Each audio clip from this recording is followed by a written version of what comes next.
What's going on, guys? Welcome to Just Geeking. Now, I'm Lawrence St. Victor, and I have right here the famous, the infamous, etc., so on and so forth, ETC. What is going on? How are you, man? Dude, it's a pleasure to be here, man. Thank you very much for having me. Thank you for for those who don't know, me and my friends, we had another channel called Three Brothers and a Shot of Milk, and it was great. And now we're kind of doing our own thing, and you've been down with us from the beginning. So I appreciate you, bro. No worries. No worries. But in the comment section, we've been going back and forth a lot about Superman and specifically James Gunn's Superman and what we believe should be the attributes of a live action Superman. So I Yeah. figured let's get on here. You're a Zack Snyder guy. You love Man of Steel. Is that correct? Oh, I'm a big fan of it. I mean, it was a breath of fresh air, to go from what we've actually seen in past iterations when it actually came down to Superman. I mean, you and I have gone back and forth on this when we look at Kirk Allen, George Reeves, Christopher Reeve, then we can even look at the two different Superboys we had when that show lasted for what was it, five Yeah. seasons. Yeah. Uh, then we go to Lois and Clark, you get Dean Cain, then we get Brandon Routh, and then we get Tyler, coming out, and then we have Henry Cavill. I mean, we've had so many different ones, and you and I said there's good qualities and there's bad qualities. Now, will I call out flaws with the Zack Snyder? Absolutely. There were lots of flaws where I kind of scratch my head. But when you look at the at the psychology of it, I'm like, okay, I can follow with this. If you look at it from more of a simplistic point of view and more of the atmospheric, system that he's actually trying to design and build that world around. Yeah. And I agree. Like for fun, I'll go back and forth, about Snyder, but I do appreciate Man of Steel. Yeah. It came out on my birthday in 2013. We went that day, and my wife and friends who are not comic book fans had a not so great reaction because they were expecting to see a cartoon.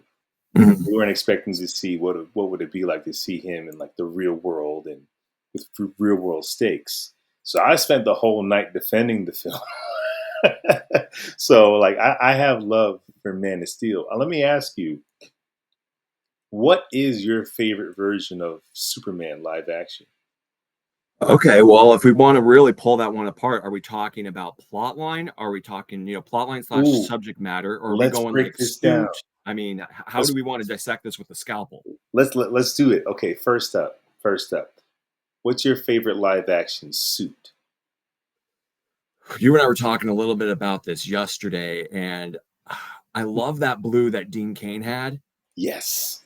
The blue was just absolutely Yes. remarkable. I Yes. agree. I didn't like the belt was okay, except I didn't like the buckle. It's a That weird buckle.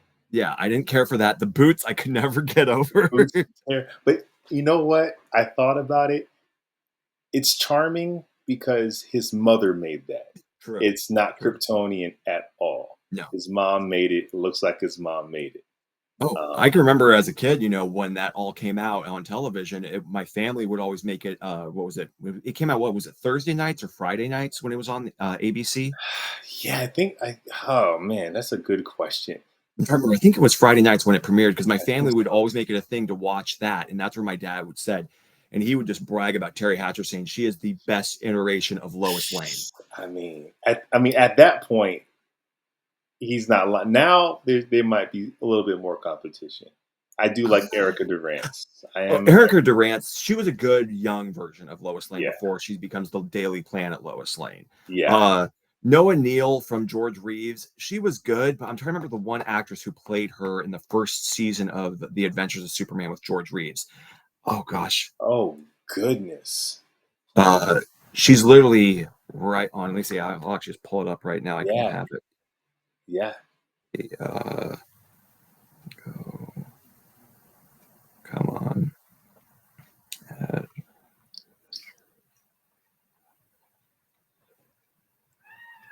okay. Bum, bum, bum. Phyllis Cotis. Phyllis Cotis. Yeah. But okay, now I'm not as well, you know, learn it in the George Reeves, Kirk Allen Superman. I do watch it, but it doesn't sit in my memory. That was a very simple relationship, right? They didn't really hit on the romantic part. It was more or less she was in danger, he saved her, all Yeah, shucks Clark kind of stuff. It yeah, didn't it didn't go into where Christopher Reeve went with no, with the no. romance. So I guess okay, I'll ask you who your favorite Lois Lane is, but Okay, so so we're best going down this world and everything. best costume, but it encompasses all the parts, all the I'm gonna parts. have to be leaning. I love the Dean Cain. I Mm, liked the Christopher Reeve one because everything just seemed perfect. It had the right cut, it had the right little angle for the boot tips, yeah, on it. I mean, yeah, the only issue I probably would say was maybe his S because it was a little too rounded and had too much curvature on it. It yeah. didn't have the sharp points. So then Superboy would probably be your favorite because I would very say, similar, but the S was much more traditional. yeah, I would say the guy who actually played the first season of Superboy, he was probably my face iteration of the Superboy character out of all John five. James Newton. Yeah, Yeah, yeah, yeah, yeah. First season. I thought he was perfect. The other guy they got was good, but I thought the first one was better. He was more grounded. I feel like when Yeah. they switched it up, they also went way more campy and way Yeah. more. And I think the season got campier and campier. Yeah. Um, Yeah. I have Superboy costumes probably like my favorite straight up page to screen suit, but it is spandex. So when I start thinking of like, well, what would it look like? What should it look like in 2025? Yeah. I mean, Man of Steel is hard to beat. It's so dark. It's so dark. Well, I liked it because that one shot where you actually have him where he's fighting the Kryptonians in Smallville Yeah, and how the S actually had that reflectiveness on it where it almost looked metal yeah, on that and it just gave this yes, vibrant look to it and you're just like, dude, yes. that just pops. Well, I think the suit, it is a darker suit, but without the color correction, the red is really vibrant. It's way Oh more yeah. vibrant in to the naked eye than it Yeah. was after the color grading. Um, but I have to say, there's something about seeing David Corn's sweatsuit. The colors, man, like the colors. Oh, the colors I won't deny and everything are very vibrant, and that's not a problem what I have. It's Yeah, where, of course, they had to go through post production, so now you can actually see that for certain forms of the bagginess that were going on, it's a they little actually tighter. yeah, they've tightened it up a little bit better, and it's like, Yeah, okay, you've tightened it up, but I'm not a big fan of that Superman 52. Kind of like when you were showing that new 52 figure that you the actually collar picked up. kills me. Yeah, yeah, yeah, And I yeah. saw the new figure at Walmart, and I was just like, no, I'm gonna have to pass on this one. I'm not a It's big a fan. decent. It's a decent figure as just like an other Superman. Like you don't Yeah. think of him as New 52. He's just Well, an alternate Superman because let me they see. got a lot wrong with it. I actually am a much fan of. Got this on my bookshelf. Out of the box. Yeah, Oh yeah, yeah, yeah, I mean, I love the way the color is, and I love that pose, and so I've actually got it sitting there. Of course, the yeah. wife and everything looking at it. She's like, "Are you serious right now? You're putting these all over the shelf?" I'm like, "Yeah." She's like, You're gonna Come run out of on. space."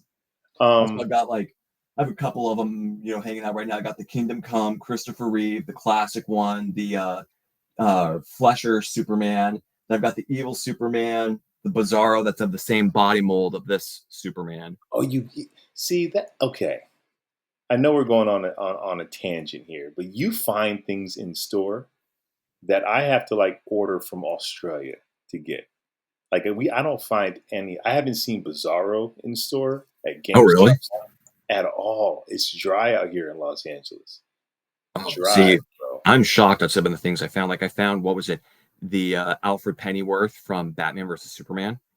I found one of those. I saw one at a Target, just one, the Jeremy Irons. But I Yeah, feel like that's a figure you should be able to find if you want to find them. I've only seen two since it came out and everything, and I grabbed one, and he's in box. Really? Yeah. I had to from Australia. I had to. Where is he? Well, I had to get this Jim Gordon from Australia because I haven't I seen. got one of those. That's from year one, isn't it? Yeah, I had Yeah, like yep. Yep. I've been to millions of WalMarts, and I can't. The box is here. The Superman robot from the new movie. I haven't seen him in store anywhere. Oh, the one that I'm actually trying to find right now is that classic Death of Superman, cyborg Superman that you actually got. What? But the regular colors or the Yeah, red and black? I have the other one where he's fighting the Green Lanterns, the black and red. I've got one of those. I haven't seen the classic colors in stores either Yeah, so I've been anywhere. trying to hunt. I've been trying to hunt for that guy, and so like the one you've got, I've got one as well. So, but Yeah. he's in box and everything. So But if you got the classic one, would you keep the red and black in box I don't even or? have the classic one. All I've got is the red and black one, and he's in Uh, box. yeah. Yeah, I mean, McFarlane, they make it really hard. But wait, okay. So if you had to choose your favorite Superman costume, Yeah, I know we're going off the rails. what would it be? I would have to say I'm caught probably between. There's going to be three, and I'm going to have to pick one of the three: Henry Cavill, Hmm. Christopher Reeve. And when you say Henry, specifically Man of Steel, are you Yeah, talking about Batman v yeah. Superman Justice? Okay, so when we actually look at it, I actually liked more of the simplistic version of the suit, how it looked like in Man of Steel. I didn't Me like it how they too. started adding more of the complication inside the S. I mean, that looked Yeah. cool and all, but they started over And the muscles started becoming yeah, too, like, rubber suit Batman. yeah, Too and it was more like his natural form. I mean, I always laughed much at the more part where natural. what was it, the female Kryptonian chick, even though she's like what 30 years his senior, even though she looks the same age, and even when she saw him, she checked him out and everything, Like, and come on. raised an He's eyebrow. sitting there in a skin tight, like wet Yeah, t-shirt. No, but yeah, it was his muscle, the muscle they use, and of course Henry's built. It just will look way more natural than Man of Steel. I agree. yeah, That's why I love Man of Steel's costume way more than Batman v Superman and Justice League. Although I think I prefer the lighter colors in those movies yeah, overall. So okay, so you got Henry, Man of Steel. yeah. You got what's your second one? Christopher Reeve, Of course. and then Dean Cain. Ooh, they're all so different. They all do Yeah, completely different things. yeah. But I mean, if I really had to pick in the overall spectrum, are we talking if we take out the actor and we're just looking at the suit, Just the suit. just the Just suit, the suit. I might have to lean towards a little bit towards Henry Cavill. I did a suit ranking, and he was my number one. And there's something really goofy about David Cornsweat's suit, but there's something about the colors that's just got me locked in. The See, colors I don't got like me locked in. the grid pattern of that and everything. You know how it looks almost like a motorcycle, jacket that he's almost I don't wearing. think I don't think I like it either. Yeah, Like the colors the just colors got rock. me. The colors alone got me. Well, look at Um, the color of your sweatshirt you got on right now with that. Now that the blue you have actually on there kind of reminds me a little bit of the this Henry is Cavill. this is a much this is like a darker blue interpretation. Like Yeah, honestly, your sweatshirt is the colors yeah, way more closer to David. yeah. I Um, mean, I mean, it's that's the way it's supposed to be. yeah, Uh, I don't want to say David because it's tough, man. Because also, I'm not a fan of the Kingdom Come S as your traditional main continuity Superman. I yeah. love it for older. I love it for Elseworlds. I love it for Mhm. What If or whatever. But like your main continuity, so I'll go with Man of Steel for now. But Yeah, it's a hard. It's just the colors are so dark. yeah. Um, what's your favorite on-screen? Just well, I guess this depends on the version. Who's your favorite Clark Kent? Well, before I even ask before I even ask that your favorite actor is Clark Kent. What's your favorite Clark Kent? Like, do you prefer silly disguise, but then the real guy is more like the guy in the middle, or do you prefer something close to like George Reeves' Superman animated series where he's just kind of a normal guy. He puts on the glasses, suspension of disbelief. I actually liked going back to Dean Cain's portrayal of Clark Kent. I Uh-huh. like that. He had that very he wasn't a klutz and everything. He had his certain little moments that he would do in the show where he'd be drinking like a cup of coffee. Somebody would make a comment, they'd look up and see Clark, and he'd be drinking a coffee, bump into a table, spill it, be like, "Oh gosh." They did cute little things like that, but he wasn't a consistent klutz. Yeah. And that was the one thing going back to, which I thought was such a good portrayal, even though I wasn't the biggest fan of the movie, Kill Bill series, when you Yeah. have in part two, where Bill makes the analogy, how he says he loves Superman. He says it's the analogy of that he gives, saying that Clark Kent is the disguise and Superman is the actual real person. When he wakes up, he's Superman, you Yeah. know, Yeah. but I didn't like it how he went down that analogy of how Clark meant, how he makes Clark to be this weak, feeble, kind of, It's almost how like, he sees all of us. yeah. I'm Yeah. like, Yeah. I don't really like that whole entire iteration because when George Reeves and Kurt Allen did Clark Kent, he was still a nice guy, a business dude, a reporter. He knew how to do his job. Christopher Reeve kind of went a little, he did a good job, but he went a little too hokey and a little too wimpy for It's my almost taste. like, how are you a reporter for this giant Yeah. newspaper for real? Yeah. Yeah. Yeah. Yeah. Yeah. Yeah. I Um, mean, did he look great as Clark Kent? Oh, he looked the part, 100%. He was just a absolutely. little bit too nerdy-ish. Yeah. I actually agree with you. I love Dean Kane's Clark. And he had a scene with Lois when she finds out his secret, and she's like, "You're Superman." He's like, "I'm Clark. Superman is what I can do, but Yes. I'm Clark." And I'm like, I love it. And yes, his Clark Kent wasn't super straight laced. He was a bit mischievous, and he had his like dorky moments. He was like a just a regular guy. Yeah. And Yep. um, I would say Dean Kane, but bro, Tyler Hoechlin's portrayal is it's like the next evolution of where Dean Kane took it in the specifically the Superman and Lois series, not Yeah. Supergirl so much. I he's my favorite Clark Kent. There's Yeah. something his portrayal similar to Dean Kane. There's like a natural, boyish kind of nerdy goofiness, but it's not Mhm. over the top. You just buy like, oh, this is probably naturally you. And when Yeah. you put on the costume, you're like a cop going to work. You're more serious because of the job. Yeah. But you kind of might be you kind of are a dork, and you probably did watch Star Wars when you were a kid and Mhm. imagine flying around space museums. So Tyler Hoechlin's my favorite Clark Kent, but Dean Kane is like right there, Yeah. right. Okay, I could see that. I mean, Desiree and I, we watched, and we took your recommendation and we decided to watch Superman and Lois. And like I said, we kind of started getting into it though. It was just some of the certain characters, like I couldn't stand one of the sons, and you know which one I'm probably talking about.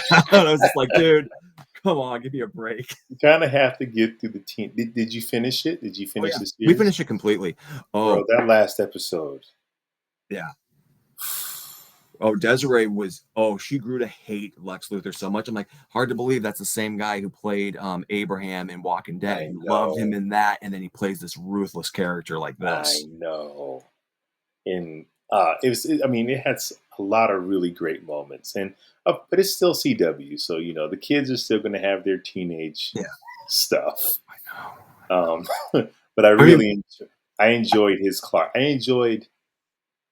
They're probably one of my favorite Lois and Clarks, especially for like where I would imagine them in their late 40s with kids. Like we never get to see them at that point in their life.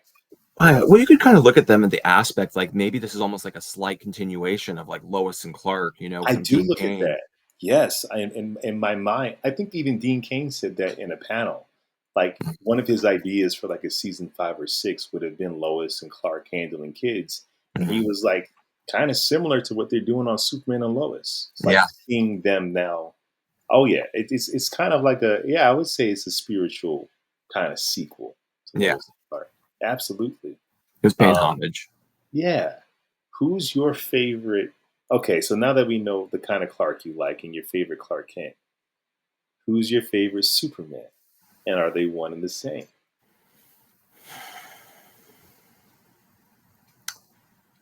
Hmm. Well, we've talked about this before. Superman has to have a certain stoicness about him, of where he is this last son of Krypton. When we start going back, if we're like looking at all the iterations, through comic books, animated series, live action portrayals on this one. He has to have a certain form of characteristics of where he's very stoic, Hmm. but he's the last son of Krypton, and where he's also a son of this planet. That's why, even though it was such a terrible movie, Superman 4 Quest for Peace, where he's there at the UN and he makes Yeah. that comment, and that was a very good speech that they had actually had written there, where he says how he's made Earth his home, and this is the Yes. place he Yeah. feels like he has to protect. I'm like, Yeah. okay, see, I like this iteration of how he's talking like this. I don't like my Superman like I'm seeing now, what we've been seeing in the trailers, of where he's screaming. And this, see, this has just been my problem. I'm kind of scratching my head saying, James, why didn't you just actually say, this is a Superman we're going to see struggle a lot more, but he Mhm. gives you that hopeful feeling of where he can overcome a lot of obstacles. Instead, we've seen him getting his tail feather lickings, going on, where that first trailer, he comes flying down, he's coughing up blood, he's really had the snot beaten out of him. And Yeah. then he's screaming in pain, having his jog jump all over him and everything, and it's like, okay, James, you're not really giving people a hopeful look. This seems to be like an issue that I've had with so many different adaptations when it comes down to like the animated series, Smallville.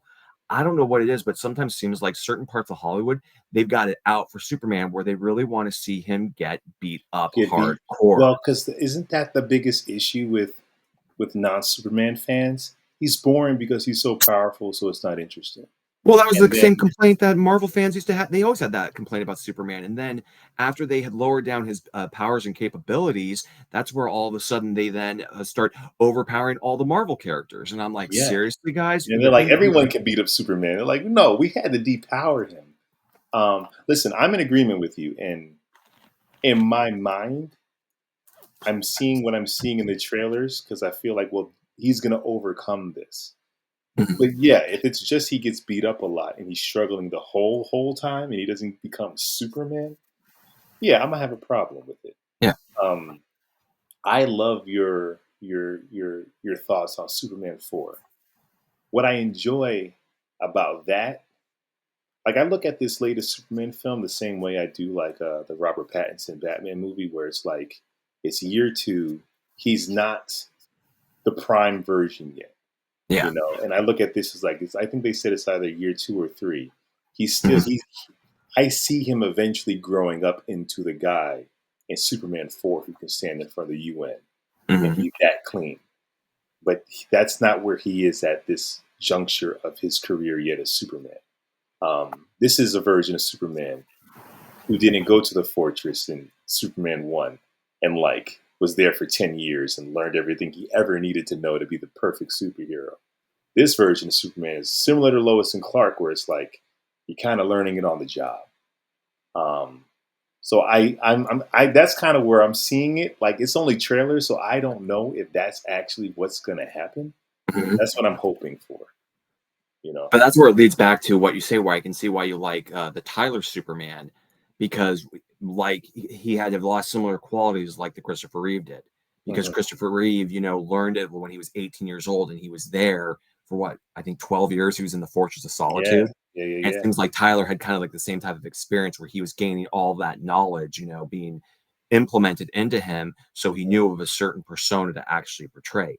yeah, This Superman is almost like a Dean Cain version, but instead of being in the 90s, because times have changed, maturity levels have changed. And it's where mhm, during the 90s, you had to really up your game more being in your 20s, mid to late 20s, getting close to your 30s. Unlike nowadays and everything, you got people who are in their 20s and 30s who yeah. act It's like they're 16, changed. 18. Yeah, yeah, yeah, yeah. Um, I'm curious because the trailer it's only shown us parts with him alone, or with Lois, or with his parents, and we get a little bit with Lex Luthor, him Yeah. getting under his skin.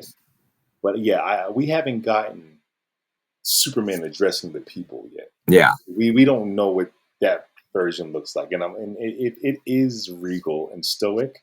Then I'm like James Gunn, you're brilliant because you showed us three different versions. He's Mhm. stoic and regal when he needs to be, but when he's with Lois, he can be vulnerable and kind of be into his ego a little bit. And then then you give me the farm boy.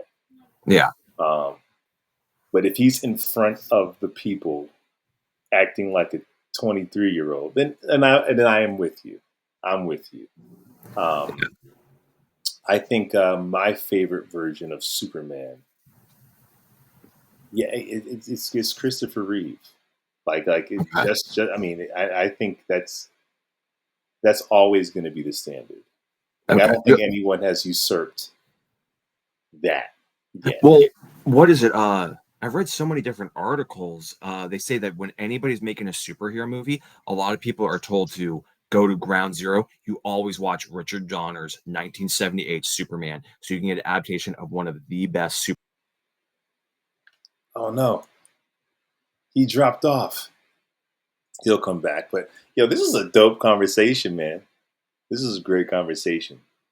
Um, I thought we would just be debating, but we are just vibing off of Superman. He'll be right back. I'm probably gonna slice this together. I don't know, or maybe I'll just keep talking and show you some of my toys. So I got that David Corn sweat Superman right here, which is really cool, man. I gotta say, it's really cool to have like these three Supermen, right? These three movie edition Supermen right here. I love it. I love it. It's a lot of fun. Um, I love if McFarlane gave us a Brandon Ruth Superman, give me a Kirk Allen. It'd be really dope if we got a George Reeves, because then he can give it to us in black and white and color. But I don't know if McFarlane's going to have the the license long enough to do that. Let me check on ETC. Let me see if he's all right.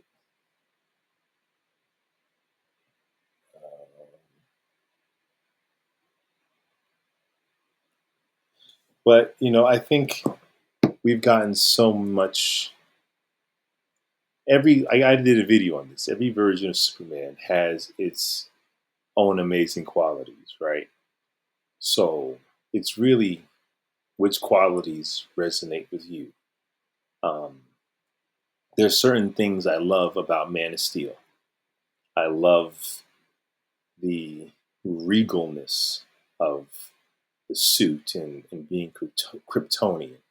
I love the stakes of that world. I love how grounded it is. I don't necessarily love seeing Superman hopeless, and I know that's a strong word, but he kind of was to me, and I needed more from him.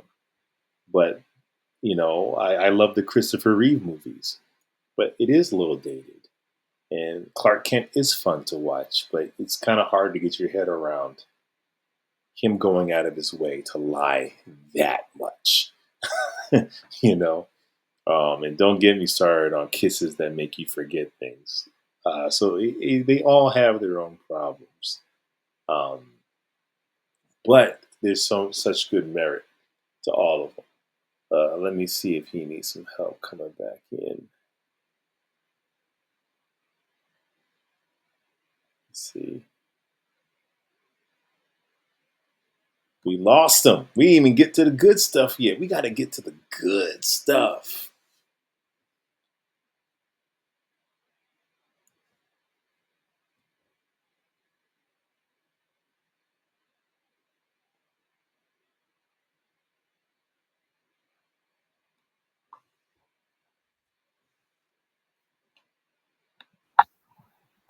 Oh, Yo. It's like we didn't even start debating yet. And he I left. know, I know, I know. um. So okay. So Christopher Reeve, uh, Dean Cain, your Hmm. favorite Clark Kent, your favorite suit is Man of Steel, Henry Yep. Cavill. Um, who is your favorite Lois and Clark pairing? I gotta probably swing it back on over to Dean Cain and Terry Hatcher. It's kind of hard to beat them. I know they It's really really knocked it hard out of the park. because if you think back to the '90s, right? You think back to we were kids, but like the adults during that time. Mhm. you're going to make a show about Lois and Clark. Superman's going to be there. He's going to be almost like a third character. He's not Yeah. going to be as important as this romance. It's a crazy idea at that time to even think Yeah. you make a show like that. Hmm. And they did it. They proved that a romantic show about just Lois and Clark with Superman in the background, especially the first season, can work. It's Yeah. hard to beat them, man. Oh no. I would definitely give Superman and Lois a nice, maybe Nah, I can't. I don't even know if I can give them second place because that Christopher Reeves scene with Margot Kidder in Superman 1, even though it's just like one scene with them just having that interview on the patio, that that kills it for me. Yeah. I love that scene. Oh yeah, that seems great, but gosh, when it kind of tracing back to when you said, "Well, who's my favorite Lois Lane?" I said Terry Hatcher. That was my one problem. People will say blasphemous. I did not really see Margaret Kidder as Lois Lane. Now, have you ever watched the deleted scenes or casting scenes for Superman? Yeah, I There was have. one lady, there were actually 2 different ladies, I forgot their names. One of them, I remember she had her hair kind of like the stereotypical type of Lois Lane haircut, and she was wearing a yellow dress. I'm like, "Guys, she looks so much like the part right now. I can't believe it was Margot Kidder that won out." Hmm. And there was another one who was so close. I'm like, "These 2 would have been my number ones who I would have been looking at." I think I remember, and I agree. But I remember watching those auditions and seeing why Margot beat them. And it wasn't, I think, because she was a better Lois Lane. There was just a look in her eye that she had when she looked at Superman that was different than the other ones. Like her eyes became like just giant pools, like ocean, like looking up at him. Um, but yeah, she's not my favorite Lois Lane, and I don't know if they really had. I mean, I guess Superman 2, they're giving you their version of like Lois and Clark's romance. No, she was problematic. Lois was problematic. Terry Hatcher, yeah, yeah, Terry Hatcher. I feel like people don't talk about her Lois Lane enough now. They don't bring her up enough. Um, Amy Adams is probably my least favorite Lois, though. Yeah, I was not She's a an fan of her. amazing actress. She is Oh, a maybe brilliant actress. wasn't her, and I think one of the worst choices for Lois Lane was Kate Bosworth. Okay, now here's my thoughts on her. Well, because when you look at her and Brandon, they were both miscast, right? Because Superman Returns is supposed to take place 5 or 7 years after Superman 2. So really, they should be like in their 40s. Yeah, They cast actors who would have been great in like Superman 1. And I yeah. feel like Kate Bosworth, I feel like she could have been a good Lois, but not a 42-year-old Lois with a 10-year-old son. Like Well, she that, was only like what, 26 at the time when she I did think that? I want to say she was younger than 26. I mean, I yeah, want to I say did. she was like 25, 20. I want to say she was closer to 23. They were young. Oh, I know. They literally cast actors who should have been in Superman 1 to Oh, yeah. be. So I think she would have been a great Lois, an age appropriate Lois for her. Yeah, yeah, So I think, yeah, I don't know what Bryan Singer was thinking with casting such young actors to play what should have been 40-year-olds. yeah. Um, so I give her a pass.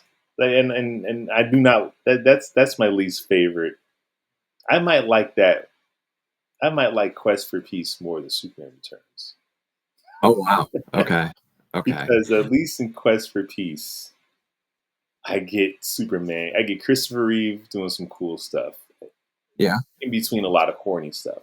Oh, yeah. Superman Returns, outside of him catching that plane, Oh, but that's one of the dopest sequences ever. absolutely. But the And movie just goes downhill after that. oh, I know. I know. Watching that whole entire sequence though was just amazing. Like just even showing his strength when he crushes the nose of it, just even trying to stop it. You're like, Yeah. guys, they pegged this perfectly. But then the inconsistency of his power levels. So Yeah. he struggles to catch a plane 30 minutes into the film.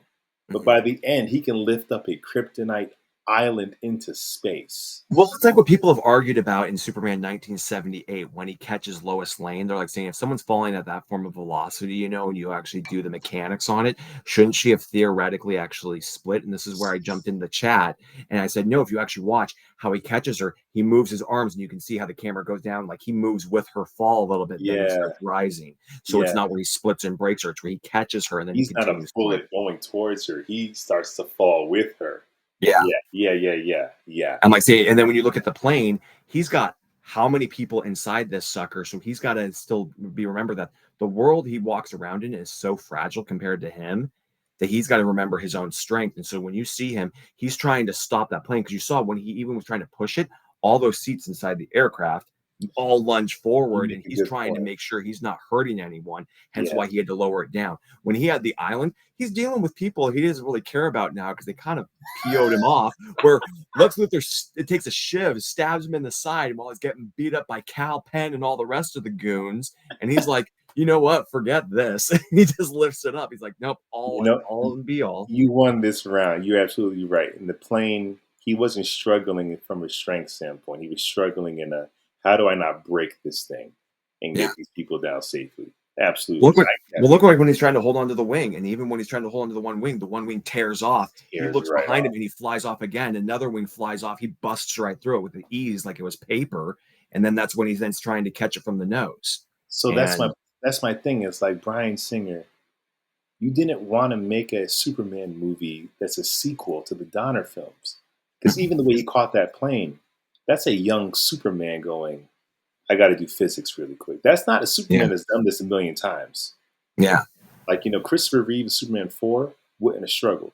Because he's like, I've yeah, done this. It's a Tuesday. I catch planes every week.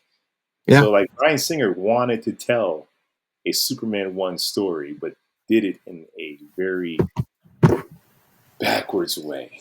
And Well, then with gave it Christopher its Reeve, remember how they even Richard Donner was way ahead of the game because when he catches the one wing or he gets onto the plane of Air Force One, you saw Mhm. he just doesn't fly up to it at full speed. You see he slowly flies up to it, grabs it, and then he slowly starts to accelerate with the speed of the aircraft to balance it out. Yes. Well, he 13 years in the fortress. He, Yeah. yeah, yeah, yeah. That was very smart. Yeah. Okay, so I think we're very similar in what our likes are. Yeah. Um, one of the things I dislike the most in all Superman media, and I've said this, is Clark letting Jonathan Kent die. I know. That was the pretty much what really started this I well, conversation. and I don't hate it as a take on Superman. I don't hate it as a what if. I don't even hate it from John Kent making that decision. But I think Superman letting his dad die in the tornado, especially in a grounded, realistic world, Mhm. would create so much trauma for Clark. At the end of the day, even if he feel like he did the right thing, in the back of his head, he knows I let my father die. Mhm. I don't think you grow up to be the Superman that we love in the comics. Like that Mhm. level of trauma and having to carry that burden, you don't become this hopeful guy smiling, walking. You don't. That is some. You need some therapy after that. See, that's where I kind of look at it. I'm like, it's a little bit of one of those tricky little murky situations because I mean when we look at it from more of that grounded point of view like we've been Hmm. talking about, you have to look at we need to look at outside our windows and we see what's going on in the world. You see how people turn each other in for the most silliest things. Oh, look what this person did. Oh, look what that person did. Everything is always just point blank right there in everyone's faces. You Hmm. saw what happened before, I believe, that scene in the movie where you got the flashback of where he rescued all the kids from the bus Yeah. and you Yeah. saw how all the parents went and then they were all like talking about like saying your son rescued it all, and that one mom's like it was a thing from God. Irregardless, it was like, do you know what's going to happen if people find out what you can do? They will take you away. Going back to Lois and Clark, what his dad said to him when he was on his first day in Metropolis. He's like, there was a bus incident. What bus incident? Like, Clark, if anyone sees you, they're going to capture you and dissect you like a frog. Yeah, yeah, And that yeah, was that little yeah. fear, and that's why his dad kind of instilled that into him. I know a lot of people didn't like the comment when he asked the question. He's like, "What was I supposed to do? Let him die?" And he's like, "Maybe." I loved it. Like I have no problem with Jonathan Kent being that protective. Yeah. My only issue is Clark, I don't think has it in him not to save someone. Even if it means he might get dissected, even if it means he might get captured. I don't even think it's in his mind. I think it's an instinct. This person needs help. I gotta go. Like he doesn't even think about it, which is his problem. And in that scene, I'm like, I appreciate it as a take. I just don't know how you grow up to become Superman for real. Well well, remember that comment, though, when they were arguing with each other in the car before the tornado hit, and he made that hurtful comment. He goes, "I don't even know why I'm arguing with you. You're not even my real dad. You're just some guy who found me in a field."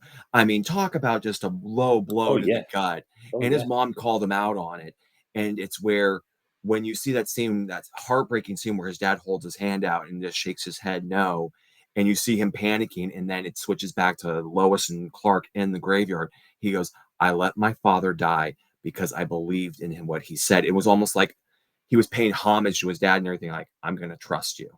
Yeah. I'm Oh gonna yeah. trust you." Because it was where they didn't get to have that good closure to it. Because right when he was gonna apologize to him, that's all of a sudden right when his dad goes, "Uh-oh, look." And then it's where Clark never got to have that, "Dad, I'm sorry for saying that." It's where his dad was, like, letting him know, like, I know, it's okay." Yeah.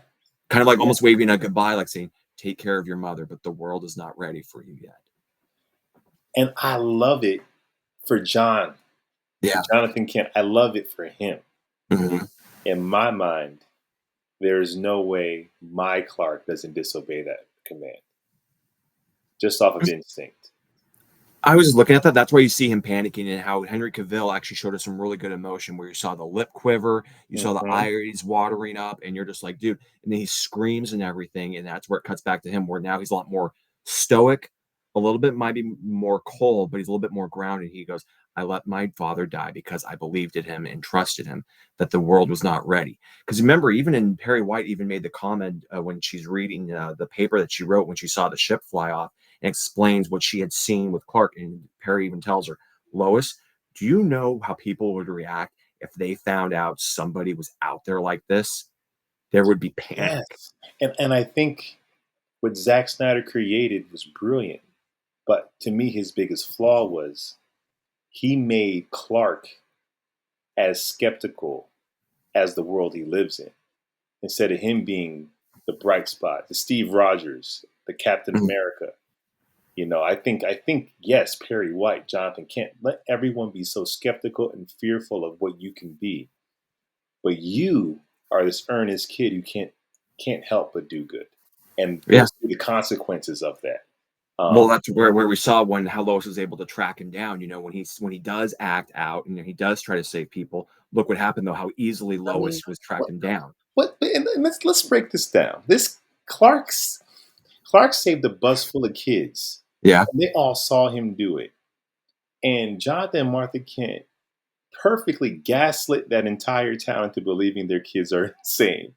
They know how to do this. They know how to let Clark save you. Y'all know how to Yeah. spin the truth a little bit. Yeah, but then you go back when he rescues everyone from the oil rig, and Lois was able to trace him down and everything. And look how everyone opened up. Like, say, I saw a guy literally rip a door off, covered in flames. The fire wasn't even hurting me. He So evacuated everyone and he catches.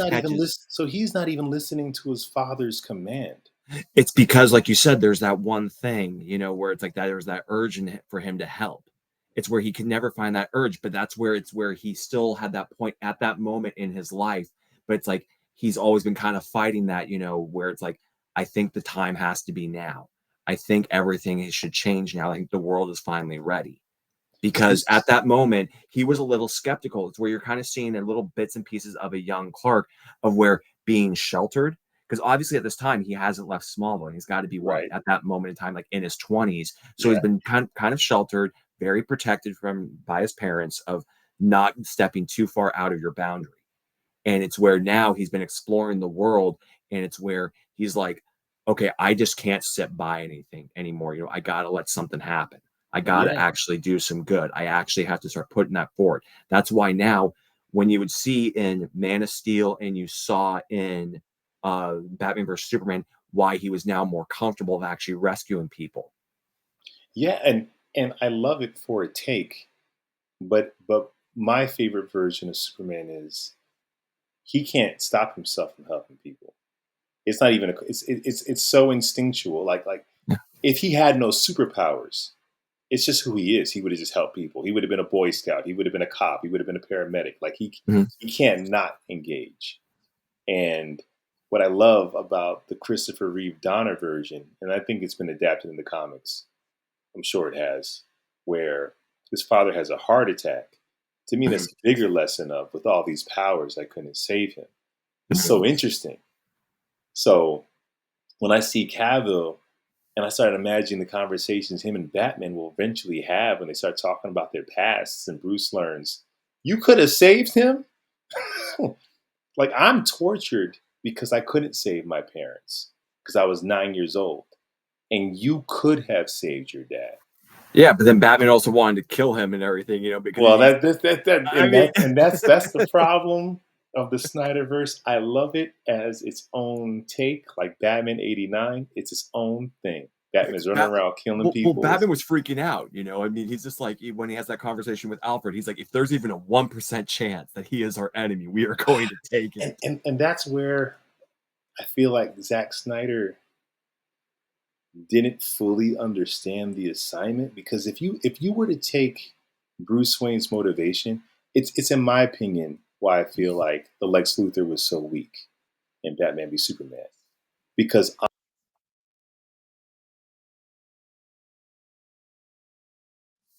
Think I lost your mic. Can't hear you. it stops liking me after a while. Oh. Um, I think Jesse Eisenberg's Lex Luthor was so kind of off because Snyder gave every motivation that Lex would have to Bruce Wayne.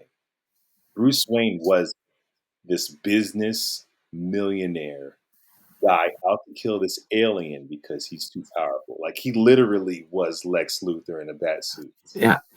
But that was the whole entire point, though. When you look at Batman versus Superman, how it is in connection with Henry Cavill, this is kind of like what his dad was kind of talking about, how the world wouldn't be ready, for something like this, because you already saw it. Now, Batman was trying to kill him because he saw him as a threat because he brought an alien war, and then That's what even Lex Snyder Luthor. does. He takes these characters that we know and love and he molds them into something to fit in his world. But in doing so, in my opinion, we lose traces of what makes them special. Superman is hopeful. He's just born that way. He doesn't. It's not something he has to learn. That's his superpower. That's his true Yeah. gift. Is humanity. Hmm. He's has so much empathy. He couldn't let his father die if he wanted to. Like he, it's just not in his nature. Same thing with Batman. Seeing his parents killed was such a traumatic event that he can't kill people. At least not intentionally. He can't just mow people down with Batmobiles. It's not in his nature. Uh, well, see, that's why I like the Zack Snyder of it, because that was more of a Dark Knight Returns type of Batman, But but he much wasn't. more brutal. But he wasn't. Even Dark Knight Returns Batman wasn't just out here manslaughtering everybody. But I don't know. But let's go back to Batman 1989, where you see Well, Michael Keaton goes into the Aces chemical and he blows up just the. kills everybody. Yeah. And you know what? I love it for, like, it's a take. I would Yeah. never want us to build a universe around 1989 Batman. But Like we we got said, Batman Returns. They started building one. oh, So and I then they mean, had to stop quick because well, they this had to stop Batman's because a of McDonald's and psychopath. everything. Because you saw when it came down to Batman Returns, McDonald's was like having all the little toys they used to have with the Happy Meals, and they thought the movie was too dark on its portrayal of it, and also with a little bit of the sensuality that they actually had going on with When's Catwoman. the last time you saw Batman Returns? Have you seen it recently? I think what was I watching? Maybe Recent like enough? 6 months ago, maybe. I I rewatched it as an adult. I don't like it. I Really? like it as a really dope Tim Burton film with these Hmm. villains, but as a Batman fan, first he's barely in it. Batman's in it for like 20 minutes. He's Mhm. not even in it. So as a Batman fan, I'm watching it like, I don't know what this is. This is this grotesque villain movie. And for some reason, we're not using Harvey Dent, we're using Shrek. Fine, sure. Um, yeah, like I like it for the Tim Burtonness of it, but as a Batman film, it kind of went left. And I'm not saying it's the same thing that Snyder did, but it's of the same ilk where you take these characters, and I love when you do your spin on them, but then I want them to be their own thing. Like I love the Christopher Nolan trilogy. I still prefer my Batman to be have a hint of fantasticalness, right? I Yeah. prefer it to be more Batman the animated series where it's grounded, it's dark, but we can still have a Clayface in here or a Mister Freeze. So I Mhm. appreciate Nolan, and I love it for a trilogy. I'm like, that's not your Batman you build a shared universe with. Yeah, That's its but own thing. you and Chris even made the what was it? The comment yesterday of Dark Knight Rises. I hate that thing. I don't like that movie at all. Oh yeah. Thank you. At Thank you. all. Oh, I I couldn't hate stand it. it Couldn't ruins the stand it. trilogy. I give them a pass only because I have to imagine what story Nolan had in mind before Heath Ledger passed. Like what Yeah. he imagined his part. Because there's no way the Joker wasn't going to be the main villain in part No. three. I mean, he lived in the end. There's no Oh yeah. way that's not how you end your story. Yeah. So I give them that pass. Like you had to probably come up with something else. And Bane is a great villain as Yeah. far Oh as yeah. psychological, like the perfect Batman villain. You got it. You have a Bane in there? I don't have a Bane, but what was it? I went out one day and I actually like to do a little thing. I tell people, why don't you go out thrift shopping, a little bit? I tell people go all the time. No, this is Alaska, bro. This is only Five this. bucks. You would never find that here. Are you Yeah. kidding me? $5. Good condition. Yeah. Perfect condition. It's looking mint Edging. over from here, Yeah. Let me see. Regular retail, $30 and everything, and yeah, bought it for $5, I think, over at Goodwill, Value Village or something like that. bro. You would never find anything like that at Goodwill in Los Angeles. But yeah. Um, that's a great pickup. So I hear you and understand why you like the Jonathan Kent death, or why you can Well, see I why. don't like it and everything. I didn't like the fact he let him die. Although, let me just get that right off the bat and Okay, everything. okay. I didn't like the fact that he let him die. I think he should have let him live. I mean, when I actually look at the whole entire parenting, I've never liked it in the stories whatsoever. Whenever Jonathan has passed away, I didn't like it in 1978. I didn't Hmm. like it how his dad was gone, when Superman Returns. I didn't like any of those facts and everything. I get it. That's the thing they kind of do. And it was like the stereotypical, but that's where, what was it? Going back to Superman, when they did the right after Infinite Crisis 1980s, and that's where they came out with, what was it, the 6 or 12 reissue of where they had pretty much rebooted Superman up, Hmm. Hmm. Hmm. and where you actually had his parents alive, and you That's my actually, favorite version. I mean, yeah, pretty Lois and Clark is pretty much oh, representation of that cherry on top, time in man. the comics. Yeah, yeah, yeah, Yeah. yeah. I liked it because you had the mom, you had the dad, you had the good chemistry over there. You got the balance of his parents, going with him on that. I Well, thought that was just cream of the crop. well, that's the version of Superman that I think Zack Snyder wasn't interested in. He was interested in the alien, right? Yeah. So everything that similar to Richard Donner. So everything that Superman gets that's of note, he gets it from Jor-El. Wherein like the post-crisis in the 80s and we're talking 90s and Lois and Clark, he gets all that information from Mom, Pa, Kent. So Yeah. you almost kind of you almost decide which version of Superman do you like. Do you like the one who learns his morals through Jor-El, or do you prefer it through the Kents? Yeah. I'm a Kent guy. I prefer Lois and Clark, Clark on the farm, Smallville, learning it from Jonathan Kent. I'm not into when he does learn who Jor-El is and sees the hologram. Jor-El's like antagonistic. I don't like that either. Well, I didn't like what they did in Smallville, how they made Jor-El Jor-El like was very, like evil. yeah, they turned it into a bully, mind you. No, I loved it how it was Terrence Stamp who was doing the voice. That was pretty that was pretty cool. dope. and he's got a very epic voice, somewhat similar to oh gosh, what's his name? I can clearly see his face. Oh gosh, it was what's his name? He did the soundbite for the Thriller, and he was known for all those Oh, horror oh, flicks. oh, now you're killing me right now. Hold on. Oh, I know. We're both doing the same thing. No, because that's like a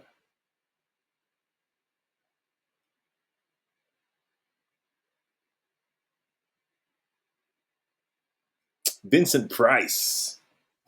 Yes, thank you. I just looked at my Vincent Price. You beat me Yes, to it. yes, yes.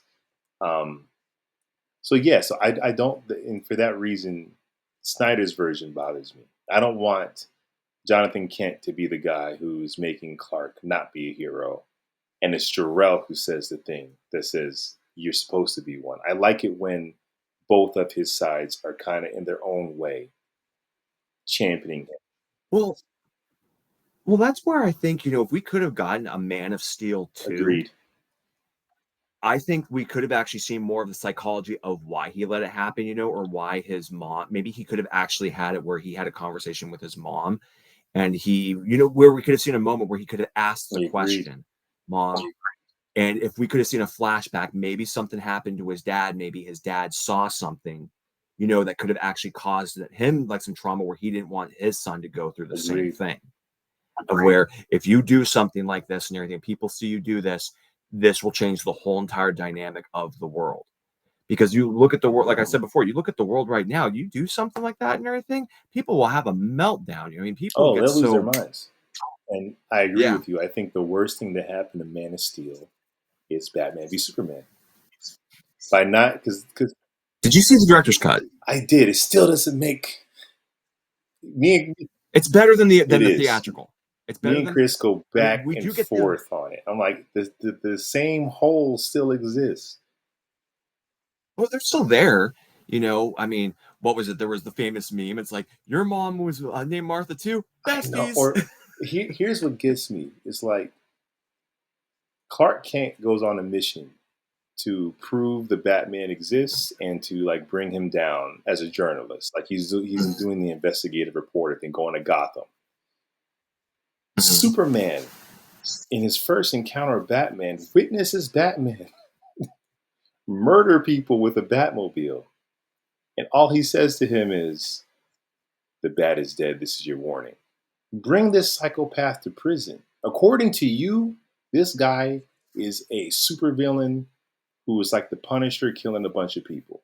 So if Clark Kent's going out Mhm. of his way to write articles about how the Batman is wrong and he needs to be brought to justice, how is Superman, who witnessed this guy murder a bunch of people with a Batmobile, not doing it? It's just a glaring pothole. Yeah.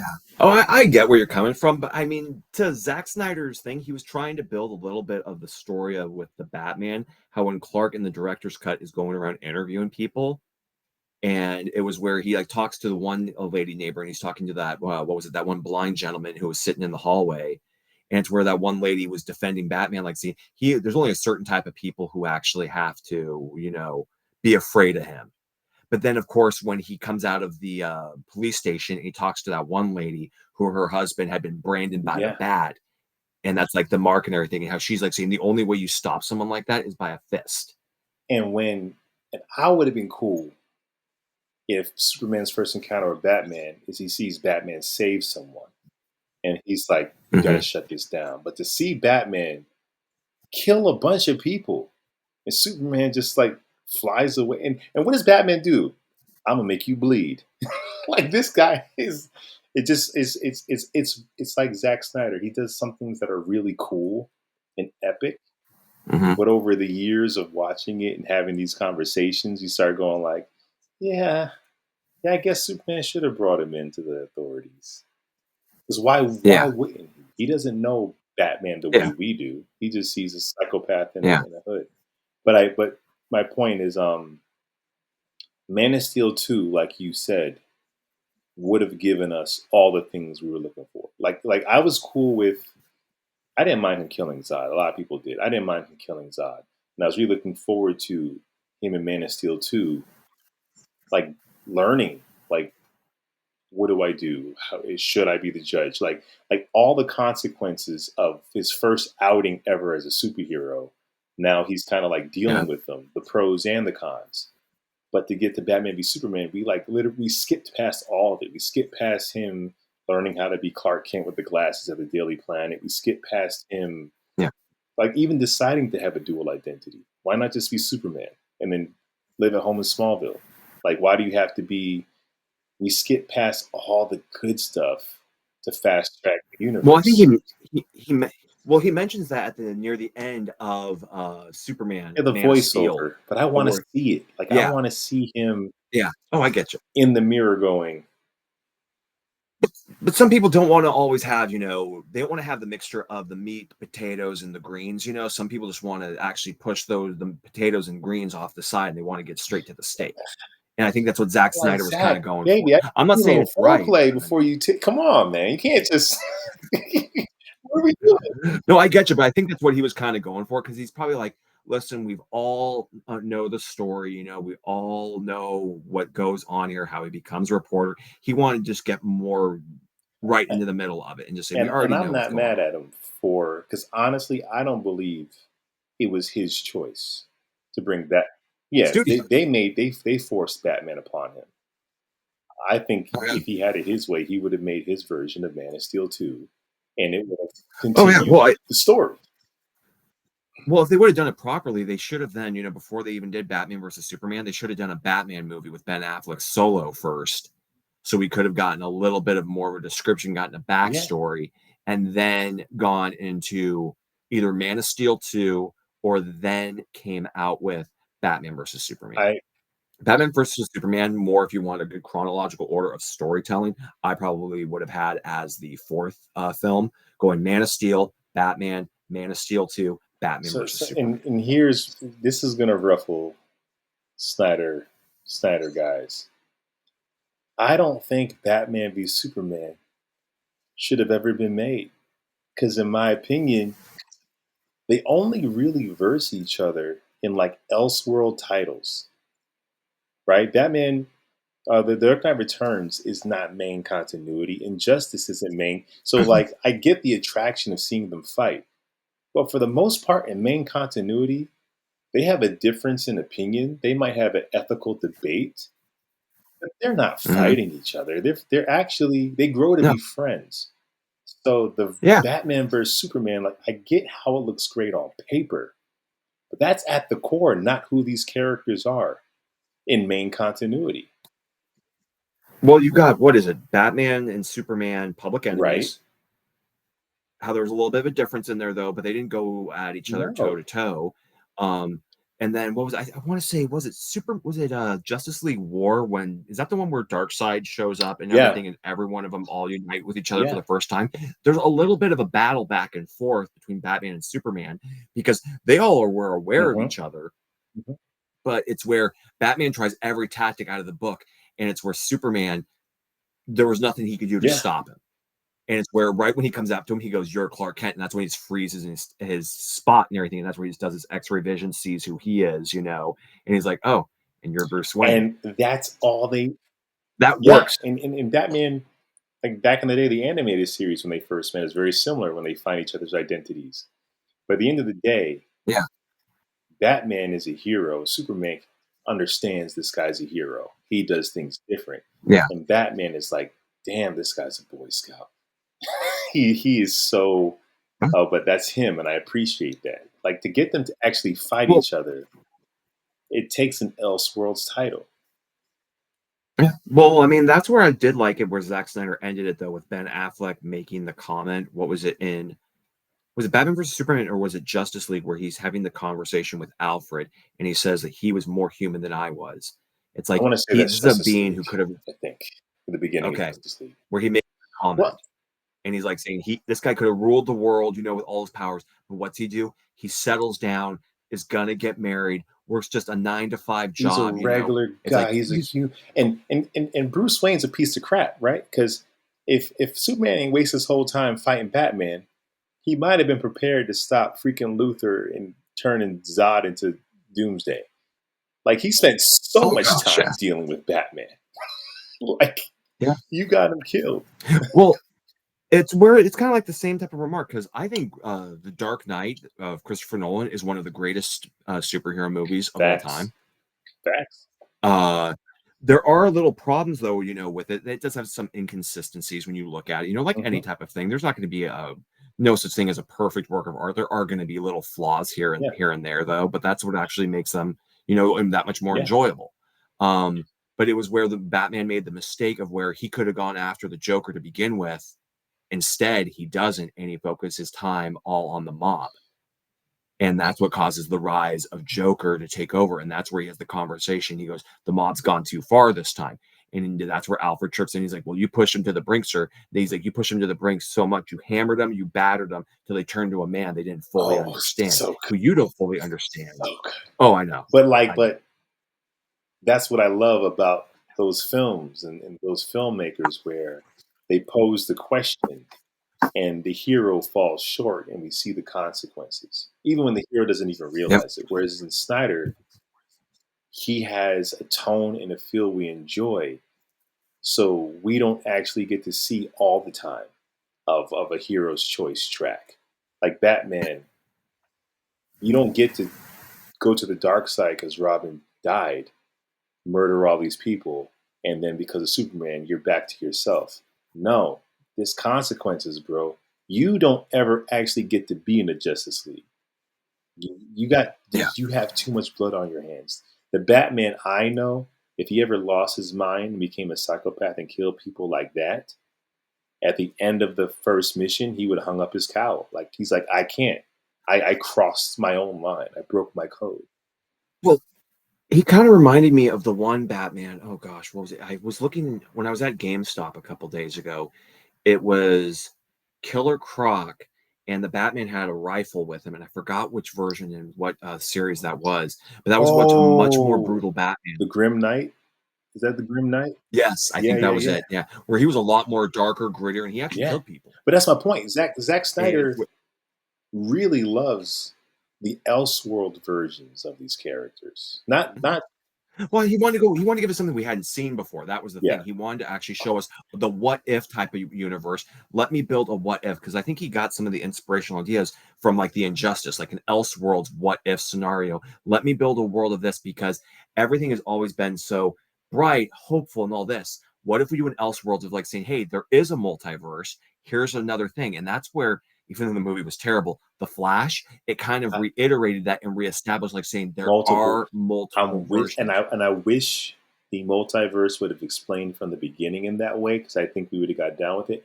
For me, I'm like Zack Snyder. Listen, you don't stop trying to be different. We have never seen Batman and Superman on screen together before. Like just Yeah. seeing them together is enough for me. I don't need you to try to do anything too different. Oh yeah. I mean, all they could have literally done, and I mean, if we were going to talk about rewriting the whole entire Batman versus Superman, I wouldn't even have called it Batman versus Superman. I would have called it Batman and Yeah, Superman, and I probably would have done what was it that one movie they did where it was Lex Luthor and that's Joker team yes. up. The animated series, the one that Yeah. was yeah, it would have been that. It would have been that. I mean, I would have gone down that route. It's like saying, do I like it? It was a good movie, Am I going to say it's a work of art? No, it has its flaws. But I mean, the potential and it being different and something like we had never seen before, that's my I appreciation do. for it. That's why I have Like, that. and I said, like, I appreciate Zack Snyder, like I appreciate Tim Burton. I love that you have your take, and I think Zack Snyder Mhm. was brought on board to do what Christopher Nolan did with Batman. Like, give me a version of Mhm. Superman. He didn't come on board to create the DC cinematic universe at first. It was just, let me see your Superman. And I think that if Yeah. they, in the beginning, thought, let's create a cinematic universe, then they wouldn't use these altered, darker versions of these characters. They would be much closer to how Yeah. they should be in the comics. Oh yeah. And that's kind of where I stand with what I like, what I want in my live action Superman is kind of what we said. I do want the stoic, that stoic nature of Christopher Reeve, especially you brought it up, Superman 4 when he gave that speech. I do want that Clark from Lois and Clark, who is kind of a goof and is silly, but he's still a real guy, and I love his parent. Like Well, that's what I want in my live action Superman. see, and that's where I guess let's jump on to now, the new Yeah, Superman movie that's getting yeah, ready to come out. Let's kind of yeah. look at that one. That's a couple of my issues, though, going to back what you had stated before. It seems too campy-ish for what is going on. It seems like there's too much comedy actually happening in here where we saw that one trailer, what was it? Mr. Terrific, where he opens the garage door and it's just like, guys, this is where I made the comment with you before. I'm like, this is Guardians of the Galaxy, but it's Superman, what he's kind of doing for that comedy. It worked with Guardians of the Galaxy because you were giving everybody a fresh take to a character nobody was really Right. familiar with. Everybody is familiar with Superman. I mean, you everybody knows what our logos look Especially like and everything. yours. People see that, This one, yeah, not so much. they know what no, people are Yeah. gonna recognize, dude, I was literally driving by, what was it? I was heading to Midtown here in Anchorage, and I actually saw a guy walking around, and he actually had a Superman shirt just like yours. Wow, that's dope. And so I saw that. I'm just like, okay, so obviously people are getting these shirts, people are kind of getting hyped up for it, which, hey, get hyped up for it though. I'm gonna kind of wait a little bit more for the reviews, watch No, some of the no, YouTubers. no. Don't let the review see it first. Don't. They're gonna be all over the Well, do you ever place. watch oh what gosh, I'm trying to see his name. Gosh, what is his name? I watch him on I YouTube feel all the like I know who you're time. talking about. Does he have a beard? Uh, no. Oh, There's the one guy that has the beard. He does Jeremy, who does all the movie reviews. There's him, and then there is another guy who does reviews. Like I also listen to like Geeks yeah. and Gamers. Not sure if you ever listen to Uh, them. I don't think so. I love Jeremy though. Sometimes they're a little harsh. Well, that's why I want you to see it before you jump into the reviews. I want you to see it first. That's why I'm kind of like holding off on it. That's why when it came down to like Man of Steel when that one first came out, I remember there was a guy I was working with, and he's just like, "Hey, I can get you a bootleg copy of it and everything." And he gave it to me on a USB drive. What was it? I think it was a week before it got released in Wow. America. And so it's where I actually had a bootleg copy and everything. My ex and everything was over, and I said, "You're either here or you're getting out." You And got a everything. choice So because I'm watching I this took right care of now. I put it on there, turned off all the lights and everything, and I made sure I was by myself. And she was just like, I was so glued to watching Man of Steel. And I'm like, oh, I'm going to the theater of it. I called up one of my work friends. I'm like, hey, we're going to it and everything. And he's like, okay, did you want to take my car? We're taking your car. I'm like, dude, I'm right down the road. We can go to the theater and everything. It might take us, maybe like a good 30 minutes or so of a walk, but dude, it'll be a good walk. Let's do it. So we were walking, and of course, we started running low on time and everything. We literally had to hop a fence and everything, and just looking across a parking lot to Your get to investment it. in Man of Steel, but see, and I want you to have that that same energy towards this. And now listen, it can suck. I know I've been like a big cheerleader for this movie. I am well aware that I do like the trailers, but it can all fall apart. You know, I think that they're showing us a version of him that is young and hasn't figured it out.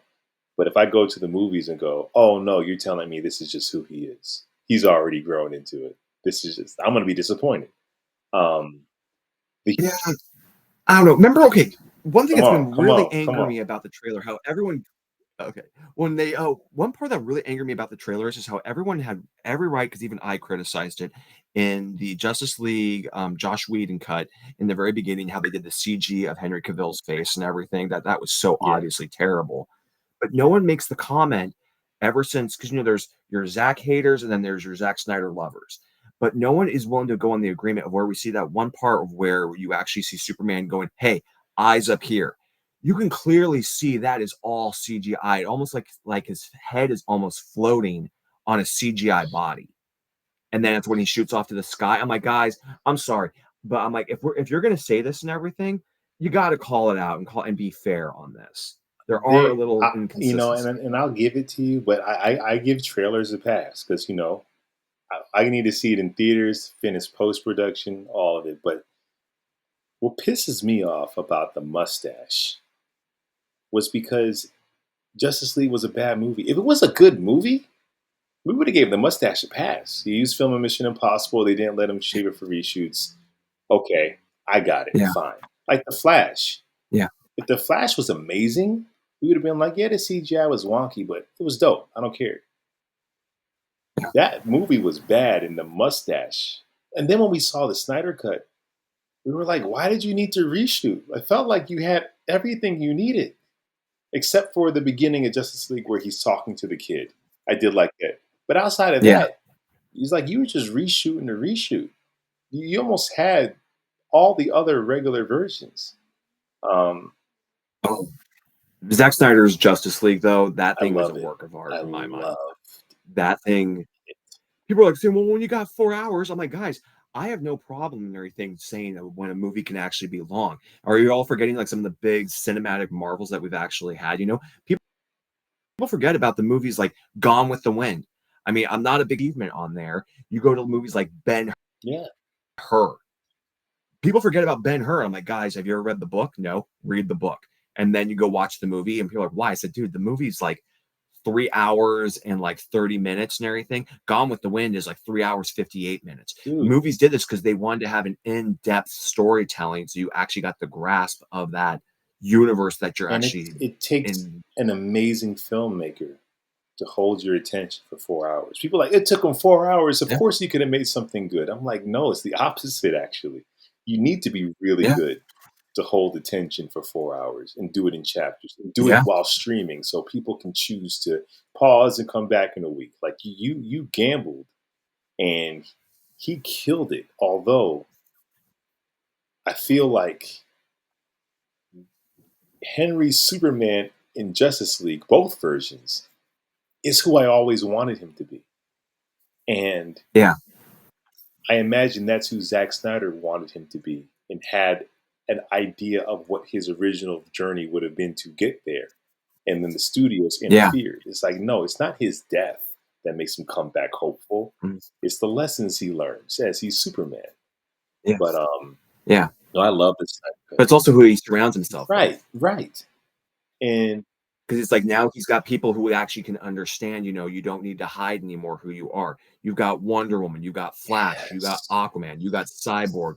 And so now he's no longer alone. He's got people who have the same goals that he's got, and they all come from different backgrounds, but they've all got certain forms of and that's similarities. Where he considered himself as a freak, Cyborg considered himself a freak, but it's like, dude, you might be half alien machine and half human. I'm an alien from an outer world that was adopted by humans, and I feel like I'm walking around in a world that's made of yeah, tissue paper. You got Wonder Woman who comes from the who Amazonian island, and embraces it's her where, strength, who embraces it to the point where it's like, you don't yeah, feel separate? She's like, no. Um, and I feel yeah, like that's that the studios don't care for Superman, or at least they didn't, because they don't. he should have been our Tony Stark, like with the linchpin in the universe. And yes, in this Mhm. movie, it would have been a beautiful opportunity to do what you just said. It should have been Superman realizing this: I'm not alone. That's the whole thing in Man of Steel. I'm Yeah, alone. And then Justice League yeah, is like, I'm not alone.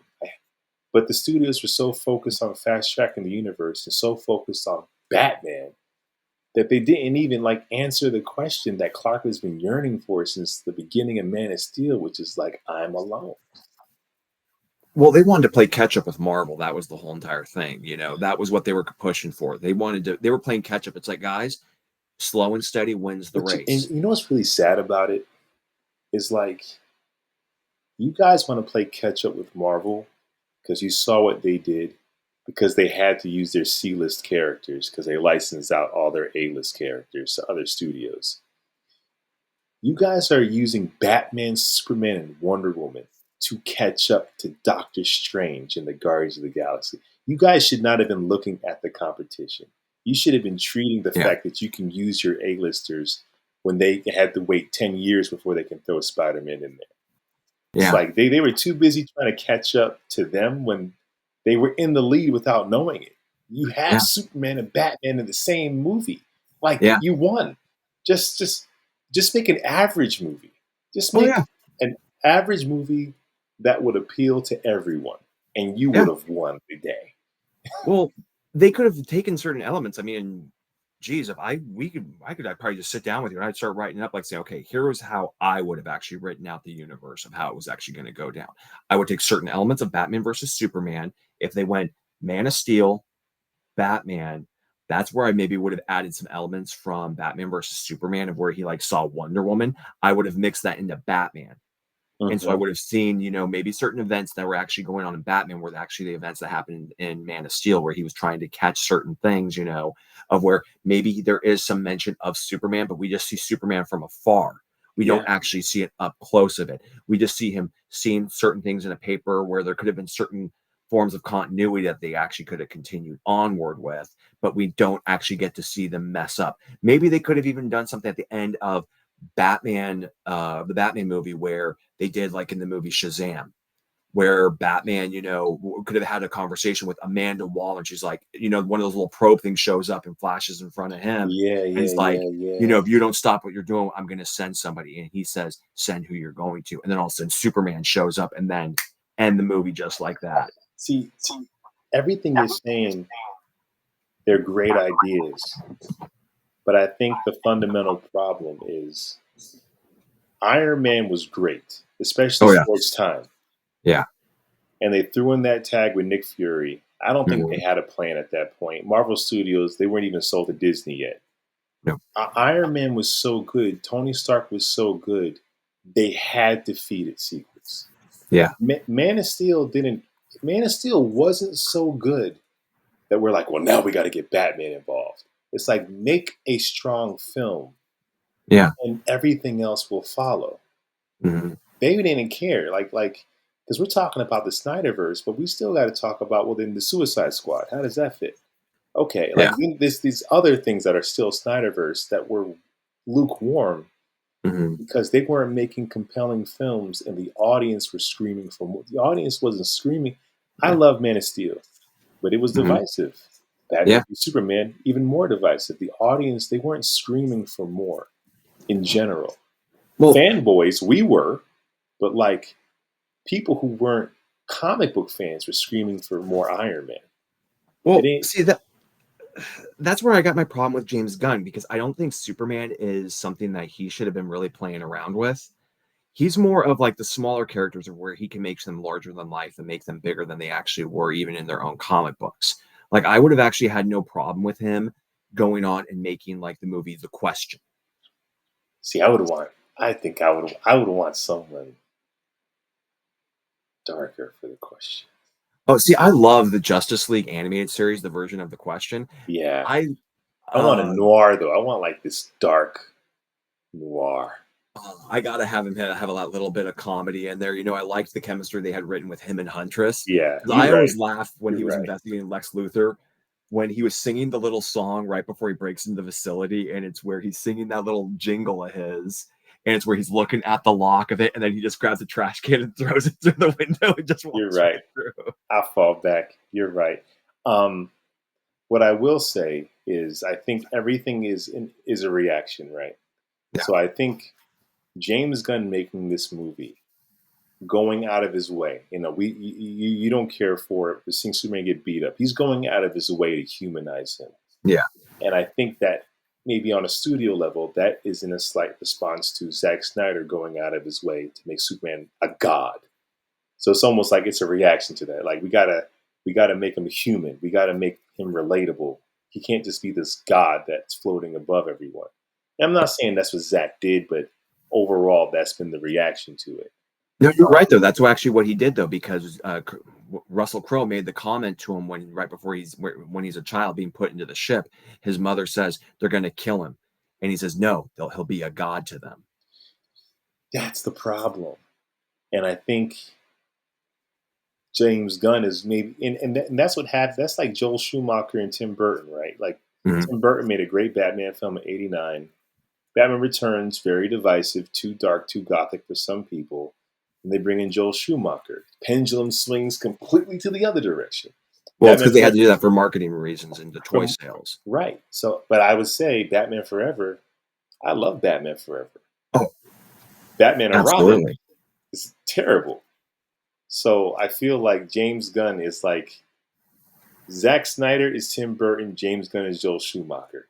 And the Uh, pendulum is over here, and the pendulum swings all over here. See, that's where I look at people. I'm like, Batman and Robin. It was bad. It was one of those things, kind of like Superman 4: The Quest for Peace. It was so bad, it was So good. bad. Because I liked the Rewatch. campiness. It reminded me Did, of a modern version of 1960s did you Batman like with it when you first saw it? as a kid. Yeah, it came out in 1997. I mean, I was only like 10. I'm a little older than you, so I think I What? might have been 14, and I Okay. knew that there was a difference. I knew something was wrong. Well, I know something was a little off on it, I mean, And it had certain things. I mean, I know there's a director's cut out there. I know there oh, is. oh yeah, but I loved Batman Forever. Like that for me as a kid, I loved it more than '89. For me, Batman, Really? because Batman Forever was like a live action way I played with my toys. Like Okay. it was grounded enough, but it Hmm. still was like action packed. It was like our first Batman action adventure, and I loved it. We got Robin. So when I went into Batman and Robin, I had huge expectations of seeing like what I think would have been a sequel to Batman Forever. And I did not want a 1966 live action. I wanted Well, remember, Joel Schumacher even apologizes for Batman versus Robin. He even he says, "I'm needed to sorry." apologize to me. Well, he said it was the studios who really pushed him to actually make it as campy as they was, because everything then stops becoming about character building, story, and it all starts Yeah, becoming about marketing and all those type of things.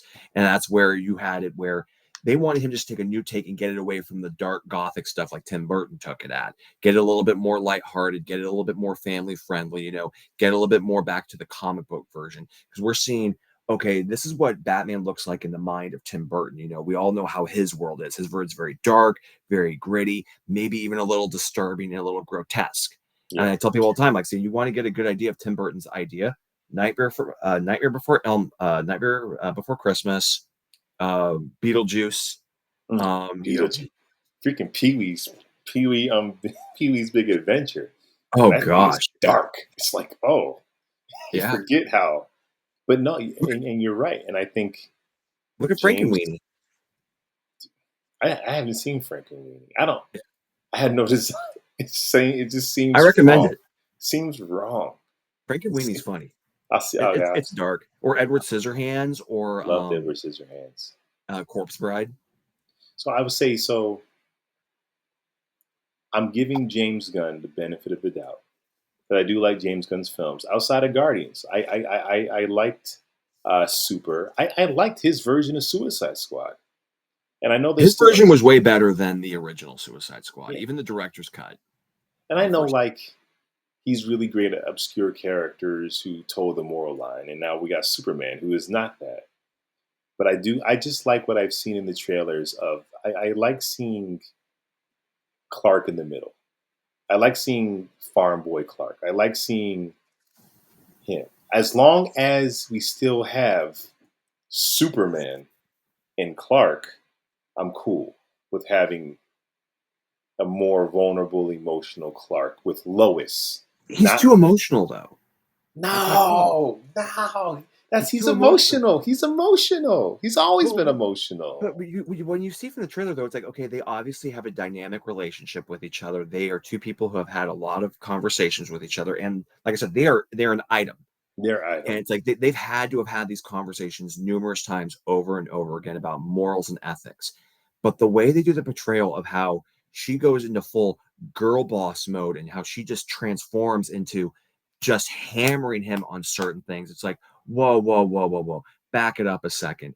This conversation, I strongly disagree, would not happen like this. This is a conversation that she would actually have if she would never met him before. I know he's doing the interview as Superman, Right. but it's where, wouldn't you have already had these conversations or done interviews with Superman Well, already? let me ask you this question because I don't.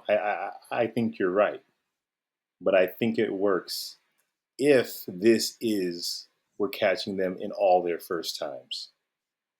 If this is like year two and Lois and Clark, they never actually had a real intimate conversation on what Superman is. Not when she didn't realize Clark and Superman were the same person, and not when they allowed the puppy love phase to like he's Superman, she's Lois, but like we're actually seeing them have a real conversation. And Clark is like, "How are you not seeing things my way?" And Lois is like, "How are you so arrogant that like if it's their first time, I can get behind it. But if it's not, then I agree with you." I mean, that's where I'm a little confused by this because, it's like, what is the timeline? Because the way they're acting is, I wouldn't even say it's year two. It almost seems like year one. But by the world we actually see, it seems like it's year two. But by certain characteristics and dialogue, it seems like, okay, he's already established himself with the world of who he is, what he can do, and all those type of things. Like where you got that cool scene with the kid, I will admit, where he's lifting up the flag that and he's like saying Oh, Superman's come name. on, man. That was cool. I think this movie and the tone is completely different, but it's like the spiritual sequel to like Man of Steel. Like Man of Steel, he has the big fight. He is Superman in the world. Your part two would have been, now I need to see how you figure this out. Because now these people have expectations of you. Now Yeah. you have to balance who is Clark? How do you balance being Clark? So I think this movie in a completely different tone is going to give us that. Not you're Superman. Now what? Yeah, but I mean, the movie's gonna have so much gonna have to go for because it's now gonna have to establish what you just said, which is perfect. But then you also have all these other characters too that they're throwing in there. Mr. Terrific, Hawk Girl, Yeah. Green Lantern. I mean, they've got so much going on here. I'm like, guys, What I if? think just go down a road. What if? Okay, and I don't know if this is true, but I'm hoping it is. What if Mr. Terrific, Hawkgirl, and Guy Gardner are the Superman with Lois, Jimmy, and Perry is the Clark? Like they're there in his world and the people he deal with, but they're not. They don't make up the story at large. They're just people that are people he knows at the office. What if that's who they represent? Well, in this movie, though, this is gonna be like the first time he's gonna be dealing with them, though, because it's where I think they're working with what is it, Maxwell Lord? Maxwell Lord. Yeah, So maybe he's aware of them, but yeah. maybe something happens. Something does happen where Yeah, Superman. well, I heard that somewhere, like what was like a rumor or something like that, a review person like said he refers to him in the movie as the Justice Gang Oh yeah, instead of Justice that's League. been in the trailer. Yeah. And Guy, I'm just like, okay, I get this and everything. He doesn't really look at them and like having a good full moral of ethics on how they actually well, deal with no, the Guy situation. Gardner calls themselves. Calls them. He says we're the Justice Gang, Yeah. and Hawk Girl's like it's a the James Gunn humor you're probably not going to appreciate. Well, I And love I love Guardians of the Galaxy. I love the second one, but the third one though, I've only seen bits and pieces of because oh, the third one's great. I hated part oh, two. I didn't the like third part two. one, right when it got to certain scenes of Rocket having the flashbacks and everything, Oh I yeah, felt, oh, yeah, yeah, ooh, that yeah. was too hard to get through. That's why all the fans are like, if anything happens to that dog, we know you, James. Yeah. We know what you do. Um, I think Superman can exist in different tones. Mhm.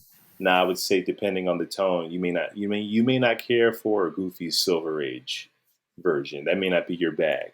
I don't know if that's my bag, but I think he can exist as long as the core character traits are there. And I think they might be. I don't know. It could suck. Walk on eggshells though when it comes down to Silver Age because we got some pretty goofy stuff back in that time. Oh, I know. Oh, Terrible stuff that should not translate to live well, action. I'm gonna get the figure no matter what. What is it like the different versions of Superman that come with the Dude, multiple heads? I finally saw four of those in my Target. I didn't get it. I didn't get it. I should have got it. I didn't get I it. want to get one. I want to get one. I haven't seen it yet, but I've been trying to The hunt around for it. platinum is the one that looks really cool. What's that It's one got? it's red, but it has the Mad Magazine.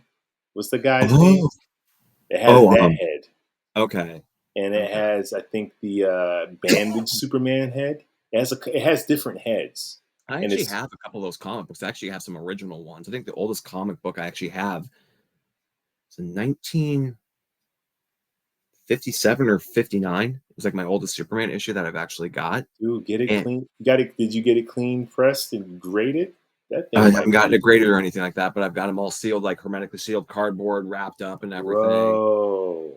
I've actually got the one that they actually did that an original of the one like the multi different Superman where he's got like the lion head, the big super Yeah, brain. yeah, I've yeah, actually got yeah. an original issue of one of those.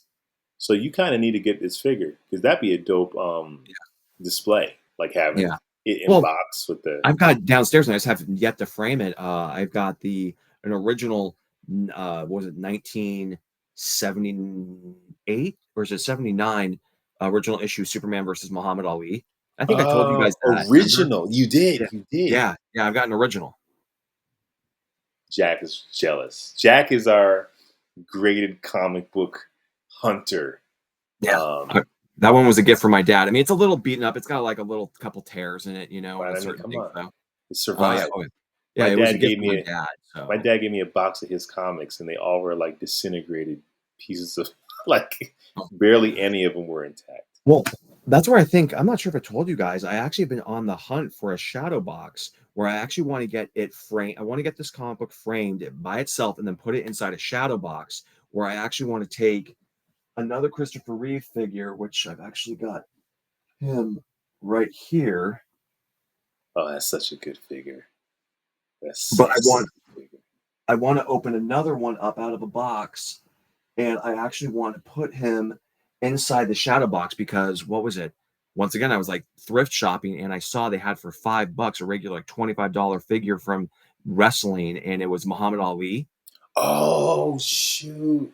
and he actually had the gloves on, white trunks and everything. And I'm like, guys, if I can just do that and everything, put it in the shadow box, like glue them down and everything, have them inside there Yes. reenacting with Christopher Reeve, because that during that time, right when the 1978 movie came out, that was like a reflection of what they started, how they kind of started drawing him very similar in the comic books. I'm like, Hmm. I've always wanted to have that recreated, have it hanging on the wall, and that would be like one of my showpieces.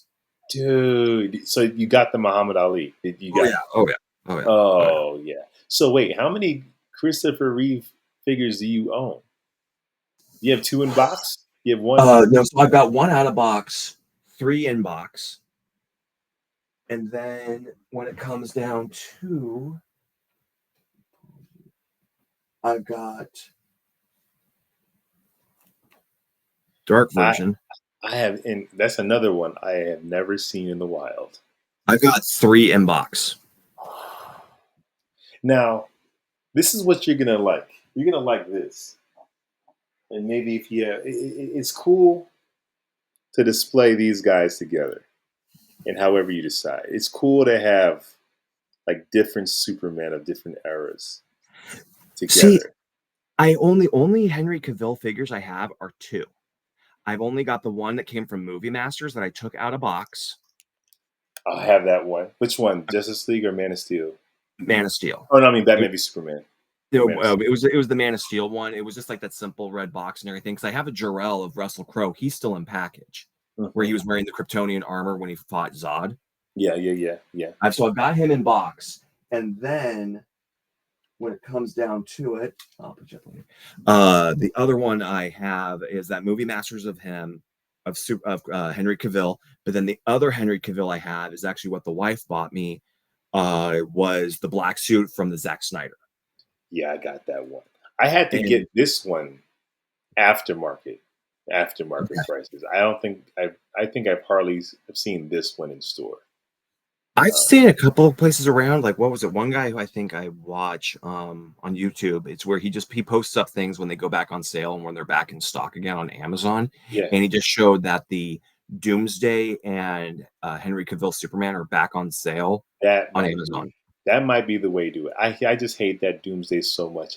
I can't get Oh, myself to buy that 2-pack. I agree. I mean, I did he have a lot of potential? Absolutely. But I mean, no one has ever done Doomsday a true justice in anywhere.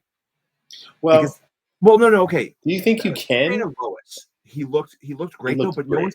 no one's done a good origin of like the true origin of how he was introduced to us in the comic books, of where it was the workers who were actually digging and then they found the holding cell that had been buried, for how many thousands, if not millions of years here on Earth, and then they open it up and then boom, he's released. No one's done that because with Superman versus Lois, what was Doomsday? He was Bizarro, which they didn't really explain how they were able to do that to Bizarro and why he was able to change that just because you injected him with that serum.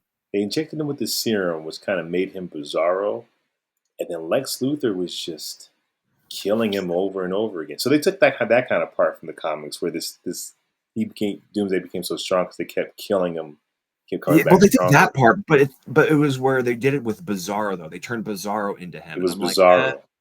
but see, Well, that's that's the where I like thing. And same thing with Batman Superman. It's Zod. It's his reanimated corpse. It's well, see, always an offshoot.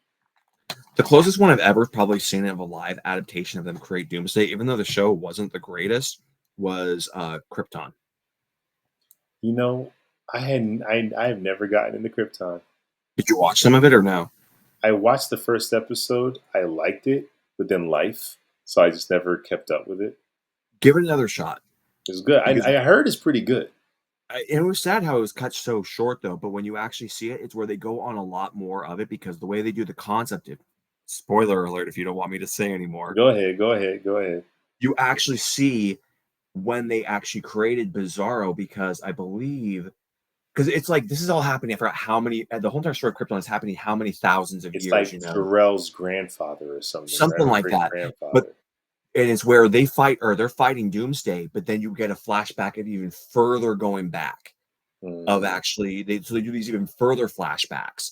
And so you actually find out Doomsday was a Kryptonian, humanoid, and it was where he actually volunteered for this project, how they were going to try to make him into a super being. And it was where it was the ancestor of Superman. She was a female scientist, and it was the ancestor of Zod. So you had Zod and El, who actually were scientists and who actually create Doomsday. Interesting. And so they've got him in this locked in lab where they can expose him to every element. So they're killing him, regenerating him, killing him, regenerating him, killing him, and regenerating him. And they keep on doing this over and over and over again. And it's where this guy volunteered for it. But then after they start going through trials, he's like, "What are you doing to me?" It's like he's panicking, but they keep on like burning him alive, poisoning him. And it's where they said you've been injected with this serum, and this machine's going to be able to keep on regenerating your body, which is going to cause your cells to actually become resilient to anything. So then after a while, you can never die by the same thing twice. Interesting. Oh, that's dope. So yeah, Dope. that's highly Okay, recommended. I'll check it out. You checked out Superman and Lois, so I'll check out Krypton. It's only fair. I mean, it's got its Um, issues. I will openly admit. Is it the best show? No, but it's but good. it did what it was supposed to do, and it was cut short. Yeah. Um, Dude, I think we're on the same page here when it comes to what we want from our live action Superman. I Yeah. think we kind of want the same thing. I think that I'm more hopeful for this James Gunn film, but what I want out of it is what you do. Yeah. Um, I just think, and what I wanted out of Snyder is what you wanted out of it. And Mhm. believe me, I debated everyone tooth and nail of the things that I'm like on the other side about now. But Yeah. I think we just want a good Superman film so we can get more. you Yeah.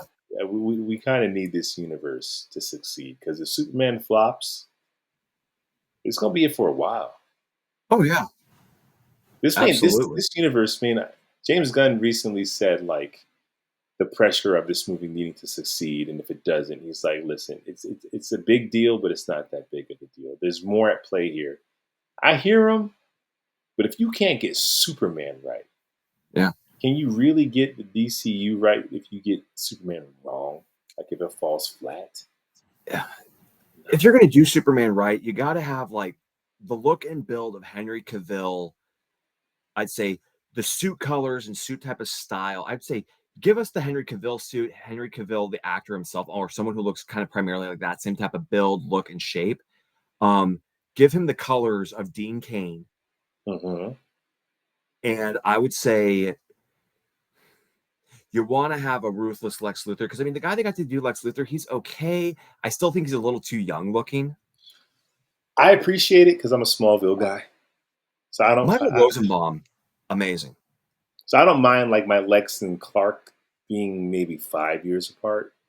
I can like Smallville has gotten me into like okay, I can rock with that. I don't know, man. Kevin Spacey in Superman Returns, he kind of carried some of that movie for how evil he was. I think he carried all the movie. I mean, Kevin Spacey, he did such a perfect job as Lex Luthor. He did a really because he also gave you hints of Gene Hackman. Like you Yeah, can buy, like, oh, I can see how they're the same guy in this yeah. updated version. I wish a guy like Kevin Spacey, not talking about his personal life, but like as an actor, I Yeah. would love to see him in more of a series. I would have loved to see that, like an actor like that, be the Lex Luthor in a Batman v Superman. Well, he kind of gave us the portrayal of what we were talking about, or when I mentioned you agreed with me on of when they did that reboot of Superman back in the 1980s, how Lex Luthor was the businessman, Yeah, he was older, and that's what I saw the portrayal. I'm like, this seems to be like a mixture of that comic book Lex Luthor mixed with a little bit of Gene Hackman, and absolutely. that's what we got, and it was brilliant. Two best Lex Luthors I've probably ever seen is Gene Hackman and Michael Rosenbaum. Michael Rosenbaum is my guy, bro. I mean, That's my he just favorite Lex. Oh, he just rocked out. And not to what was the other guy who was in Superman and Lois? I mean, freaking Abraham. Yeah. Yeah. I mean, did he did a great job. I mean, a much more darker and Different version. brutal. Yeah. Different version. You know Yeah. who actually is a really great Lex Luthor? Completely different version. Uh what's his name? Is it John? Not John Cryer, but John the dude. Shea from Superman and Lois and Clark and Superman. No, Supergirl. Did you watch any Supergirl? The dude, he's in Two and a Oh, the Half. guy who played the nephew in Superman Quest for Peace. He's great.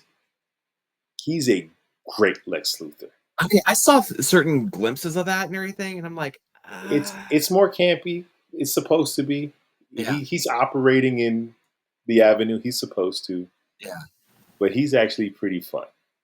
He's a pretty fun Lex. He's not, yeah, for the tone that okay. he's supposed to be in. Yeah. But what I like about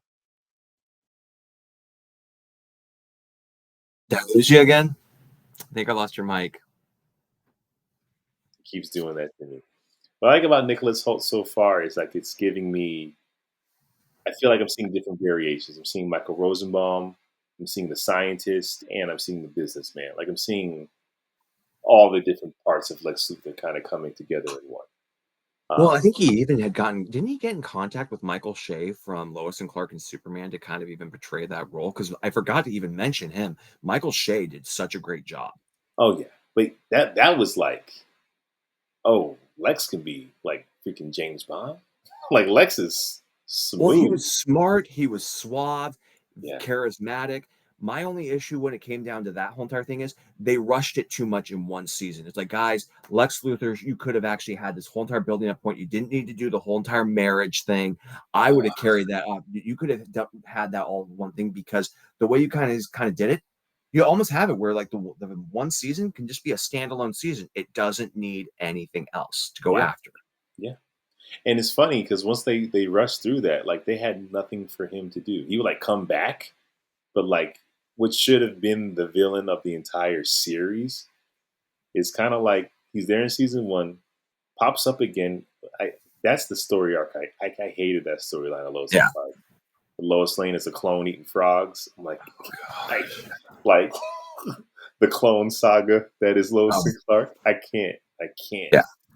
Yeah, Um, well, it's where remember you said they did a total new dynamic of where they were focusing more on the romance, but then after season one, boom, they then slowly start switching where it gets more campier and campier, and then they yeah, start more going towards Superman, and now Lois and Clark are now kind of all surrounding their world with Superman. Now it's about all about him and all the different threats that he's all facing, and I'm like, I'm like, you "Mm, guys are losing it.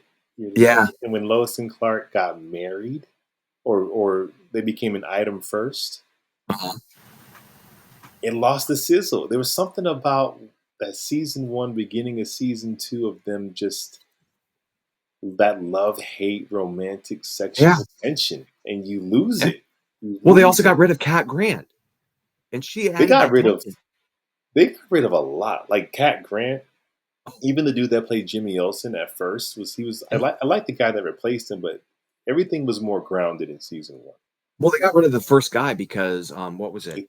They thought he looked It, too much like Dean yeah, Cain or something. yeah, that was it. That he looked too much like him, and that's why they got rid of him. I'm like, I'm like, you went through a whole okay, season with this guy.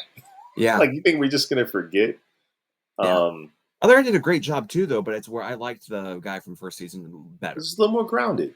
Yeah, Well, the season two guy was meant for like the campier version of what yeah, the show will become. yeah. Um, but no, well, it was funny. David Cornsweet, like he was doing an interview on the red carpet, and they asked him, did he reach out to any Supermen for advice? And he said he did. He wrote a letter to Henry and Tyler, and they Yeah, both wrote him letters back, basically saying, "It's yours.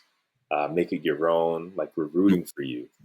And I like that was really cool, man. Like yeah, for him to even want to write the letter, yeah. especially including Tyler, because like nobody gives the TV Superman credit like the movie Superman. Well, Tyler, that's my problem. Like I said before, I love Tyler. certain personas and aspects, I loved how he acted it though. But when it came down to him as the actor, physical portrayal, It I was just didn't yeah, see it. that's if he physically had the look and build of, classic Superman, Mhm. I mean, there would be no question who Well, the also best black. Lois too. I mean, she looked like she was 10 years older than him, I think she was. I think and she might be. no offense to her, a No. very beautiful, attractive lady. I forgot her name, and she had the persona of it though, but she just didn't look like physical to it. And I'm not like knocking her age or anything. I'm just saying by your physicality, you kind of have that where I see Margot Kidder not as Lois Lane, I see Well, her not as Lois Lane. Same thing with like Kate Bosworth or I loved her as Lois because it's what I wanted in Superman Returns. Yeah, you're 45 and you have yeah, teenage sons. Like for this version of yeah, where they are in their life, I yeah, can rock, and I can see like I can look at that actress, and I think I've seen her and stuff. Yeah, you at 25 is like peak Lois. Like you younger would have been the Lois we would have yeah, wanted in Superman one. yeah. But Tyler, yeah, physically, stature, height wise, he's not who you would cast in your mind as Superman. But the Well, my biggest heart, thing was is that he had to shave. I think that was my biggest problem. He had too much stubble for Superman. He looked too rugged. He kind of reminded me of evil version of Superman in Superman 3. I think he has such a. I think this might have been an actor thing. He has a very thick beard, just in life, Yeah, and yeah, he shaved it clean when he was Superman and Supergirl. And I feel yeah. like when he did his own show, he was like, "This is what I'm not doing every day, guys." you know. Hey But I man, will say, would you be paying me? I'd be like, saying, you guys are paying me for it, I'll do it. well, I'll say his stubble works for a retired Clark Kent, no longer a reporter of the Daily Planet, moved Mhm. back to Smallville, work on the farm, raise my teenage sons. It works for this very specific thing. I don't think it Yeah, works outside of it. But like the stubble is like, yeah, Clark works on a farm now. It's very specific. But yeah. I But I love mean, I look at love the what they heart. did in Kingdom Come. Yeah, he had Remember a how like full on beard and he had a ponytail. full-on Just beard, and then when they called him pretty much out of retirement, like, dude, you got to get your act together. We need you to come back. And that's where he came back, and he was fully clean shaven and everything, and yeah, he meant business. yeah. You're right. You're right. You're right. Um, Let me wrap this up. We're going on 2 hours. I know. I love it. I came on here thinking we was going to have this massive debate, but we wind up agreeing about on almost everything.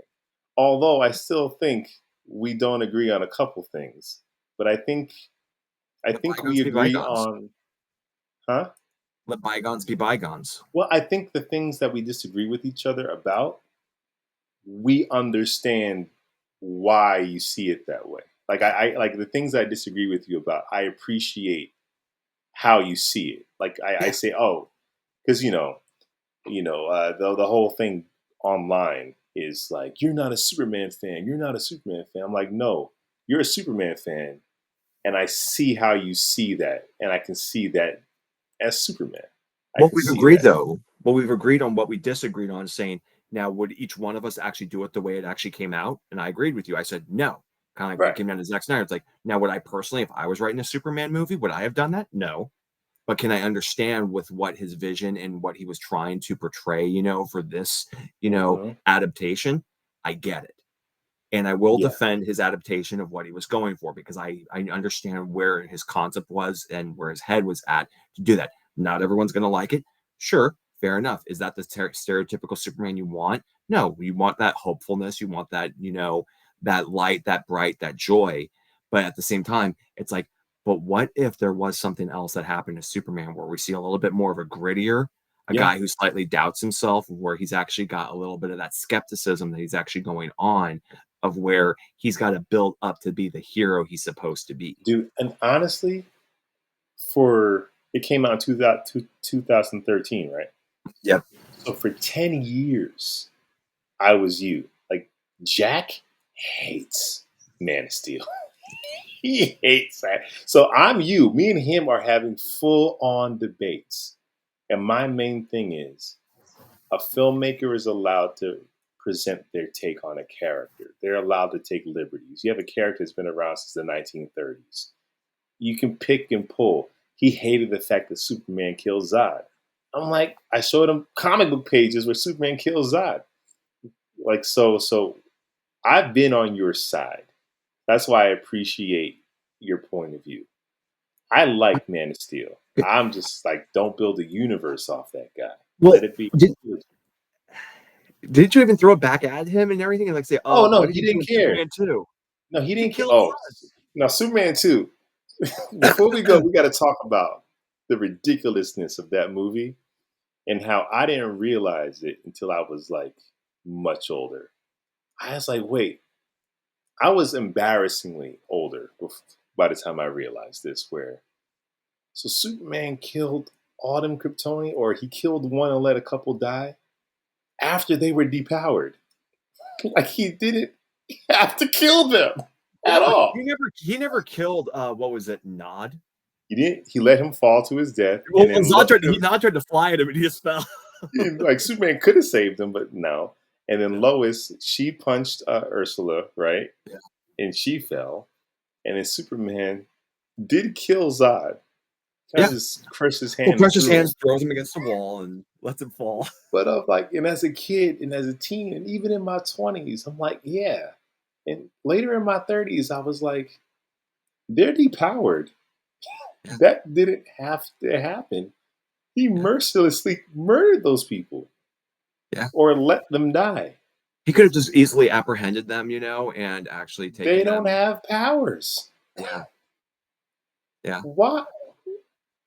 But What did then he that kind of goes do? back to the question then, kind of like, why did Superman let Jonathan Kent, die when he could have saved him? This one, though, he blatantly had these guys where he could have captured them. Our favorite Superman, Christopher Reeve, just murdered a bunch of powerless villains. Yeah. But it's like saying maybe he's kind of on a slight power trip, because like what you talked about where he got emotional in Superman 2 at the end, he goes back to the diner and he Bro, picks up the okay, because we were going back and forth in the comments where, for those watching, we were talking in the comment section about David Cornsworth being emotional. And I'm like, Christopher Reeve went back to get revenge at the end of Superman 2. Now, he didn't physically fight the guy, but he went back in an unfair powered state to confront him. He went back after he got his powers. guy. It was a fair fight that he lost. But Yeah. you can't come back with your Well, powers, dog. I wouldn't really call it a fair fight because the guy was throwing sucker punches. Yeah, but you can't come back with your superpowers. Yeah, to it, I guess, and everything, but it's just He's, where he simply, because remember, he never threw one punch. He let the guy hit him, and the guy like hurt his hand. He then took the guy, lifted him up, put the guy on the food, moved his feet, and then he's pushed him down the thing, he and then he knew what crashed. he was doing. Superman saved the entire world, killed his own Kryptonian brethren, Mhm. made Lois Lane forget their romance. Yeah. But in the back of the head, he still remembered that diner. He's like, I don't care what happened. I'm Well, going back to that diner. did you ever see the Richard Donner cut? I did. Okay. Uh, Gosh, I should probably send you the link of it, of actually what was going on when Richard Donner had the fallout with the Salkinds of when he Yeah, was yeah, filming yeah, Superman 1 and Superman 2. yeah. So to kind of give you a brief little background, because I know we've got to probably be cutting the show short, but to give you a brief background, what I was watching this documentary was the way Richard Donner's original intent was. So take the ending of Superman where he tosses the one missile out into space and then he flies back to try to stop the other one though, but that's where it already hits the dam or hits the San Hmm. Andreas fault. So if you remember in the beginning credits of the movie Superman 2, of where when he throws the missile out, it kind of shows us that part that happened in Superman 1, and that's what actually causes Zod and Ursa and Nod to Yeah, actually yeah, escape. yeah, So yeah, yeah, yeah. the actual real intent that Richard Donner was supposed to be doing is that in the end of number one, he never was supposed to have turned the world backwards. Okay, so this is my question. Because they show in the Donner cut, that's what he does in the end. So what was supposed to happen at the end of Superman 1? So remember, in Superman 1 and Superman 2, the Donner cut, he turns the world back again. So you get the two of pretty much the same endings that's actually happening. Right. What was supposed to happen was, I guess originally, Lois wasn't supposed to have died like that, how she did in the original, in the first one, where it was where he was able to save her Hmm. and rescue her, which actually caused it where he didn't actually go back in time. That was where they were having to go back and forth and have certain issues of what he wanted to do because he wanted to end it on the note of where he threw the missile out into space because he Yeah. wanted to actually end the first one on an open ending. The Salkinds didn't want him to go that route. They're like, you got to actually change it because his original plans was to have in the second movie for him to reverse time to actually make it where he never released Zod and Ursa in the first place. Okay. Thank you. I'm so happy we went on long because I never understood what was supposed to happen in the first movie. Because Yeah. I saw the Donner cut, saw him reverse time. I'm like, there's no way Richard Donner was going to do this trick twice. But I Yeah. just never knew what. So the first one, the missile hits, he just saves everyone. Yeah. Doesn't need to reverse anything. Nope. Which, oh my God! So him reversing the Earth in Superman 2, it's because he has to. It's not just to make and Lois forgets their romance. It's almost like a tragic. It's a tragic ending. Like he loses the love of his life because he has to reverse time. No, it's pretty much where it ends at where it was supposed to be. Because remember, in the second one with the Richard Donner cut, he reverses time, so it's like none of the events of them having all that romance actually kind of happen. But it was where But he pretty much remembers it, though, right? it's where pretty much it almost kind of leaves off where Superman 2 kind of ends off with Lois, still liking Clark though, but they didn't have that romance like they did in the second one. So yeah, I guess you could say it's where it is a little bit of a tragedy though, but it's almost like a re-beginning where he can try it again, but this time it's where he prevented Zod, Right. Ursa, and Nod and everything ever escaping, so he makes it where that never occurs. Because that kiss is problematic. Oh, one of Superman's crazy new abilities. He kisses her. Now, if you decide to make Superman Returns canon, so he kissed her, made her forget they was in the sack, and then leaves Earth for 5 years. She's pregnant. This is a problem. Oh, I know. This I know. is a I'd be big having problem. questions like, say, "Did he do something to me that he didn't Why am tell me I about?" pregnant with this super child? Man, dude, I thank you so much for jumping on here. Yeah, no worries. I really appreciate you. I do beseech you and beg you. Don't read them reviews first. Don't go see the movie. Only because like we're at a time with reviews where like, and I'm sure you have the guys you go to, and I'm sure they're great. But like, there's some clickbait reviews for both sides, super positive, super negative, just to get the clicks. I would hate for the movie to be spoiled for you in any way by someone trying to get clicks. You I'm know, trying to remember the guy's name who I actually go for some of his reviews. Oh gosh, I can't believe I can't even find it. Like the day I actually need to find him and actually see him for his reviews. Dang it, that really stinks. I'm trying to see his face. I just saw one of his videos like earlier today. But he gives Uh, good, like, does he do spoiler free as well? he does spoiler free. He does reactions to a lot of different things. Oh, Tyrone Magnus.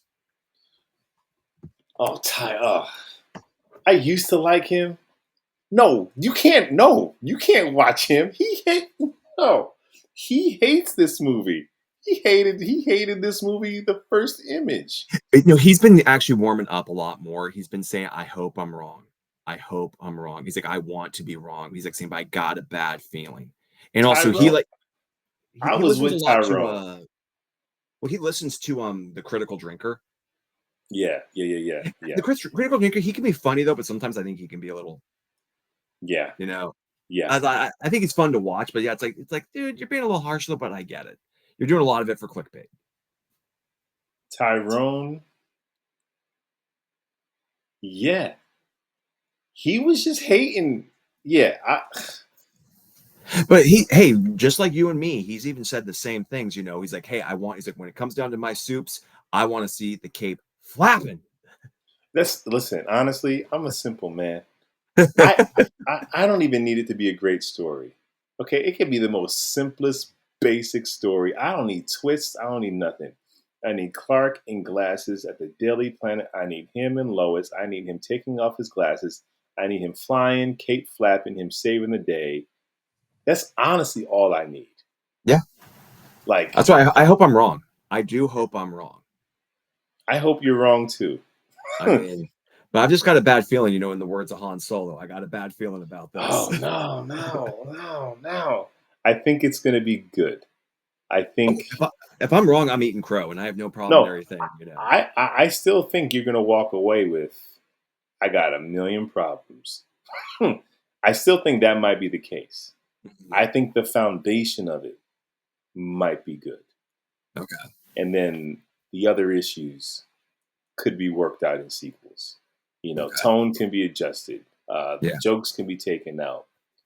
Um, if it's Superman's immature, he's going to have to grow up. He just will. Oh, Um, true. True. so I think we'll see. I'm seeing it Wednesday. Okay. A friend of mine who works at Warner Brothers on the lot was able to get tickets to go see it early Very screenings, and I'm nice. like, yeah. So I'm gonna drop my review like Wednesday night. Okay. Oh gosh. Fresh. Yeah. The wife's been asking me, "What are you going to do since you have 3 weeks off from work?" And I'm just like, Go see you know, Superman three I, times. I'm like, I might, maybe I will. I'll just say, like, hey, maybe if there's a midnight showing and everything, I'll drive over there, and just be like, say, hey, Yeah, I'll watch it.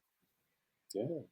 Well, and yeah, and you might hate it, but there's no way you're not gonna see this film. You bought all the toys. I should just wear my Henry Cavill shirt and everything, and my hat and everything, and just see what they're on. You It's know like, what? seriously, No, you're a hater. if you did, and somebody calls you a hater, I would tell them to shut up. I'm I'm like, like, dude, this you got a guy's Zack Snyder here, man, here to appreciate because this. you came. Yeah. Yeah, like you repping your favorite Superman, you enjoyed that story, but you're like, listen, more than a Henry fan, I'm a Superman fan. So I'm gonna Yeah. come. Yeah, I'm like, no, don't worry about that. I might show up with my Christopher Reeve S shirt. This is specific, I'm like, Yeah. listen, but we're here. And if it sucks, we'll be back in 10 years for the reboot. Oh, yeah, I'll be that douchebag in the theater yelling out, going, called it. Oh yeah, don't come to my screening. Because I can that's why Jack might watch this. Like I was very scared to see it with Jack. Because Jack is such a specific Superman fan where I can almost feel the hair on his forearm stand up. And I'm like, no, I need to go see this with regular people who will be entertained by big monsters and flying. Like my cousin Chris, Yeah. simple man. Fast and Furious, fast cars make them go boom, exciting. I'm good. Like very simple taste. Nothing wrong with that. Keep it simplistic, do what you Yeah, got to do, have some yeah, fun with it. yeah, yeah. But all right, let me let you go. I've been talking your head off. Thank you so No much. We worries. got to do this again. Maybe we'll do this again after you Indeed. see the movie, and we'll have a Yeah. debrief on how you Okay. feel. I'll, I'll just be going, oh, you were right. You were right. You were hey, right. hey, if you love the movie and we do this again, can you get one of these? Wear one of I'll go on. these. I'll I'll go wear out one, and and I'll wear my cavo. So we're in like I'll be like, okay, he harmony. was right, everyone. I was wrong. It We was all good. win, or it sucked, and I'm like, As yeah, long you as had it's a better bad than feeling. Superman Returns or Superman 4, I'd maybe call that a win. Does it take a whole lot to be better? That bar is low. That bar is low. Oh man, we'll see, man. But again, thank you so much for jumping on here. You can catch me and my cousin on Sundays. You're there too in the comment section with us. You might as well hop on with us every now and then. That'd be fun. I know Chris would love it. And make sure you like, subscribe, hit that notification bell, and we'll be back. Same super time, same super channel. Peace. And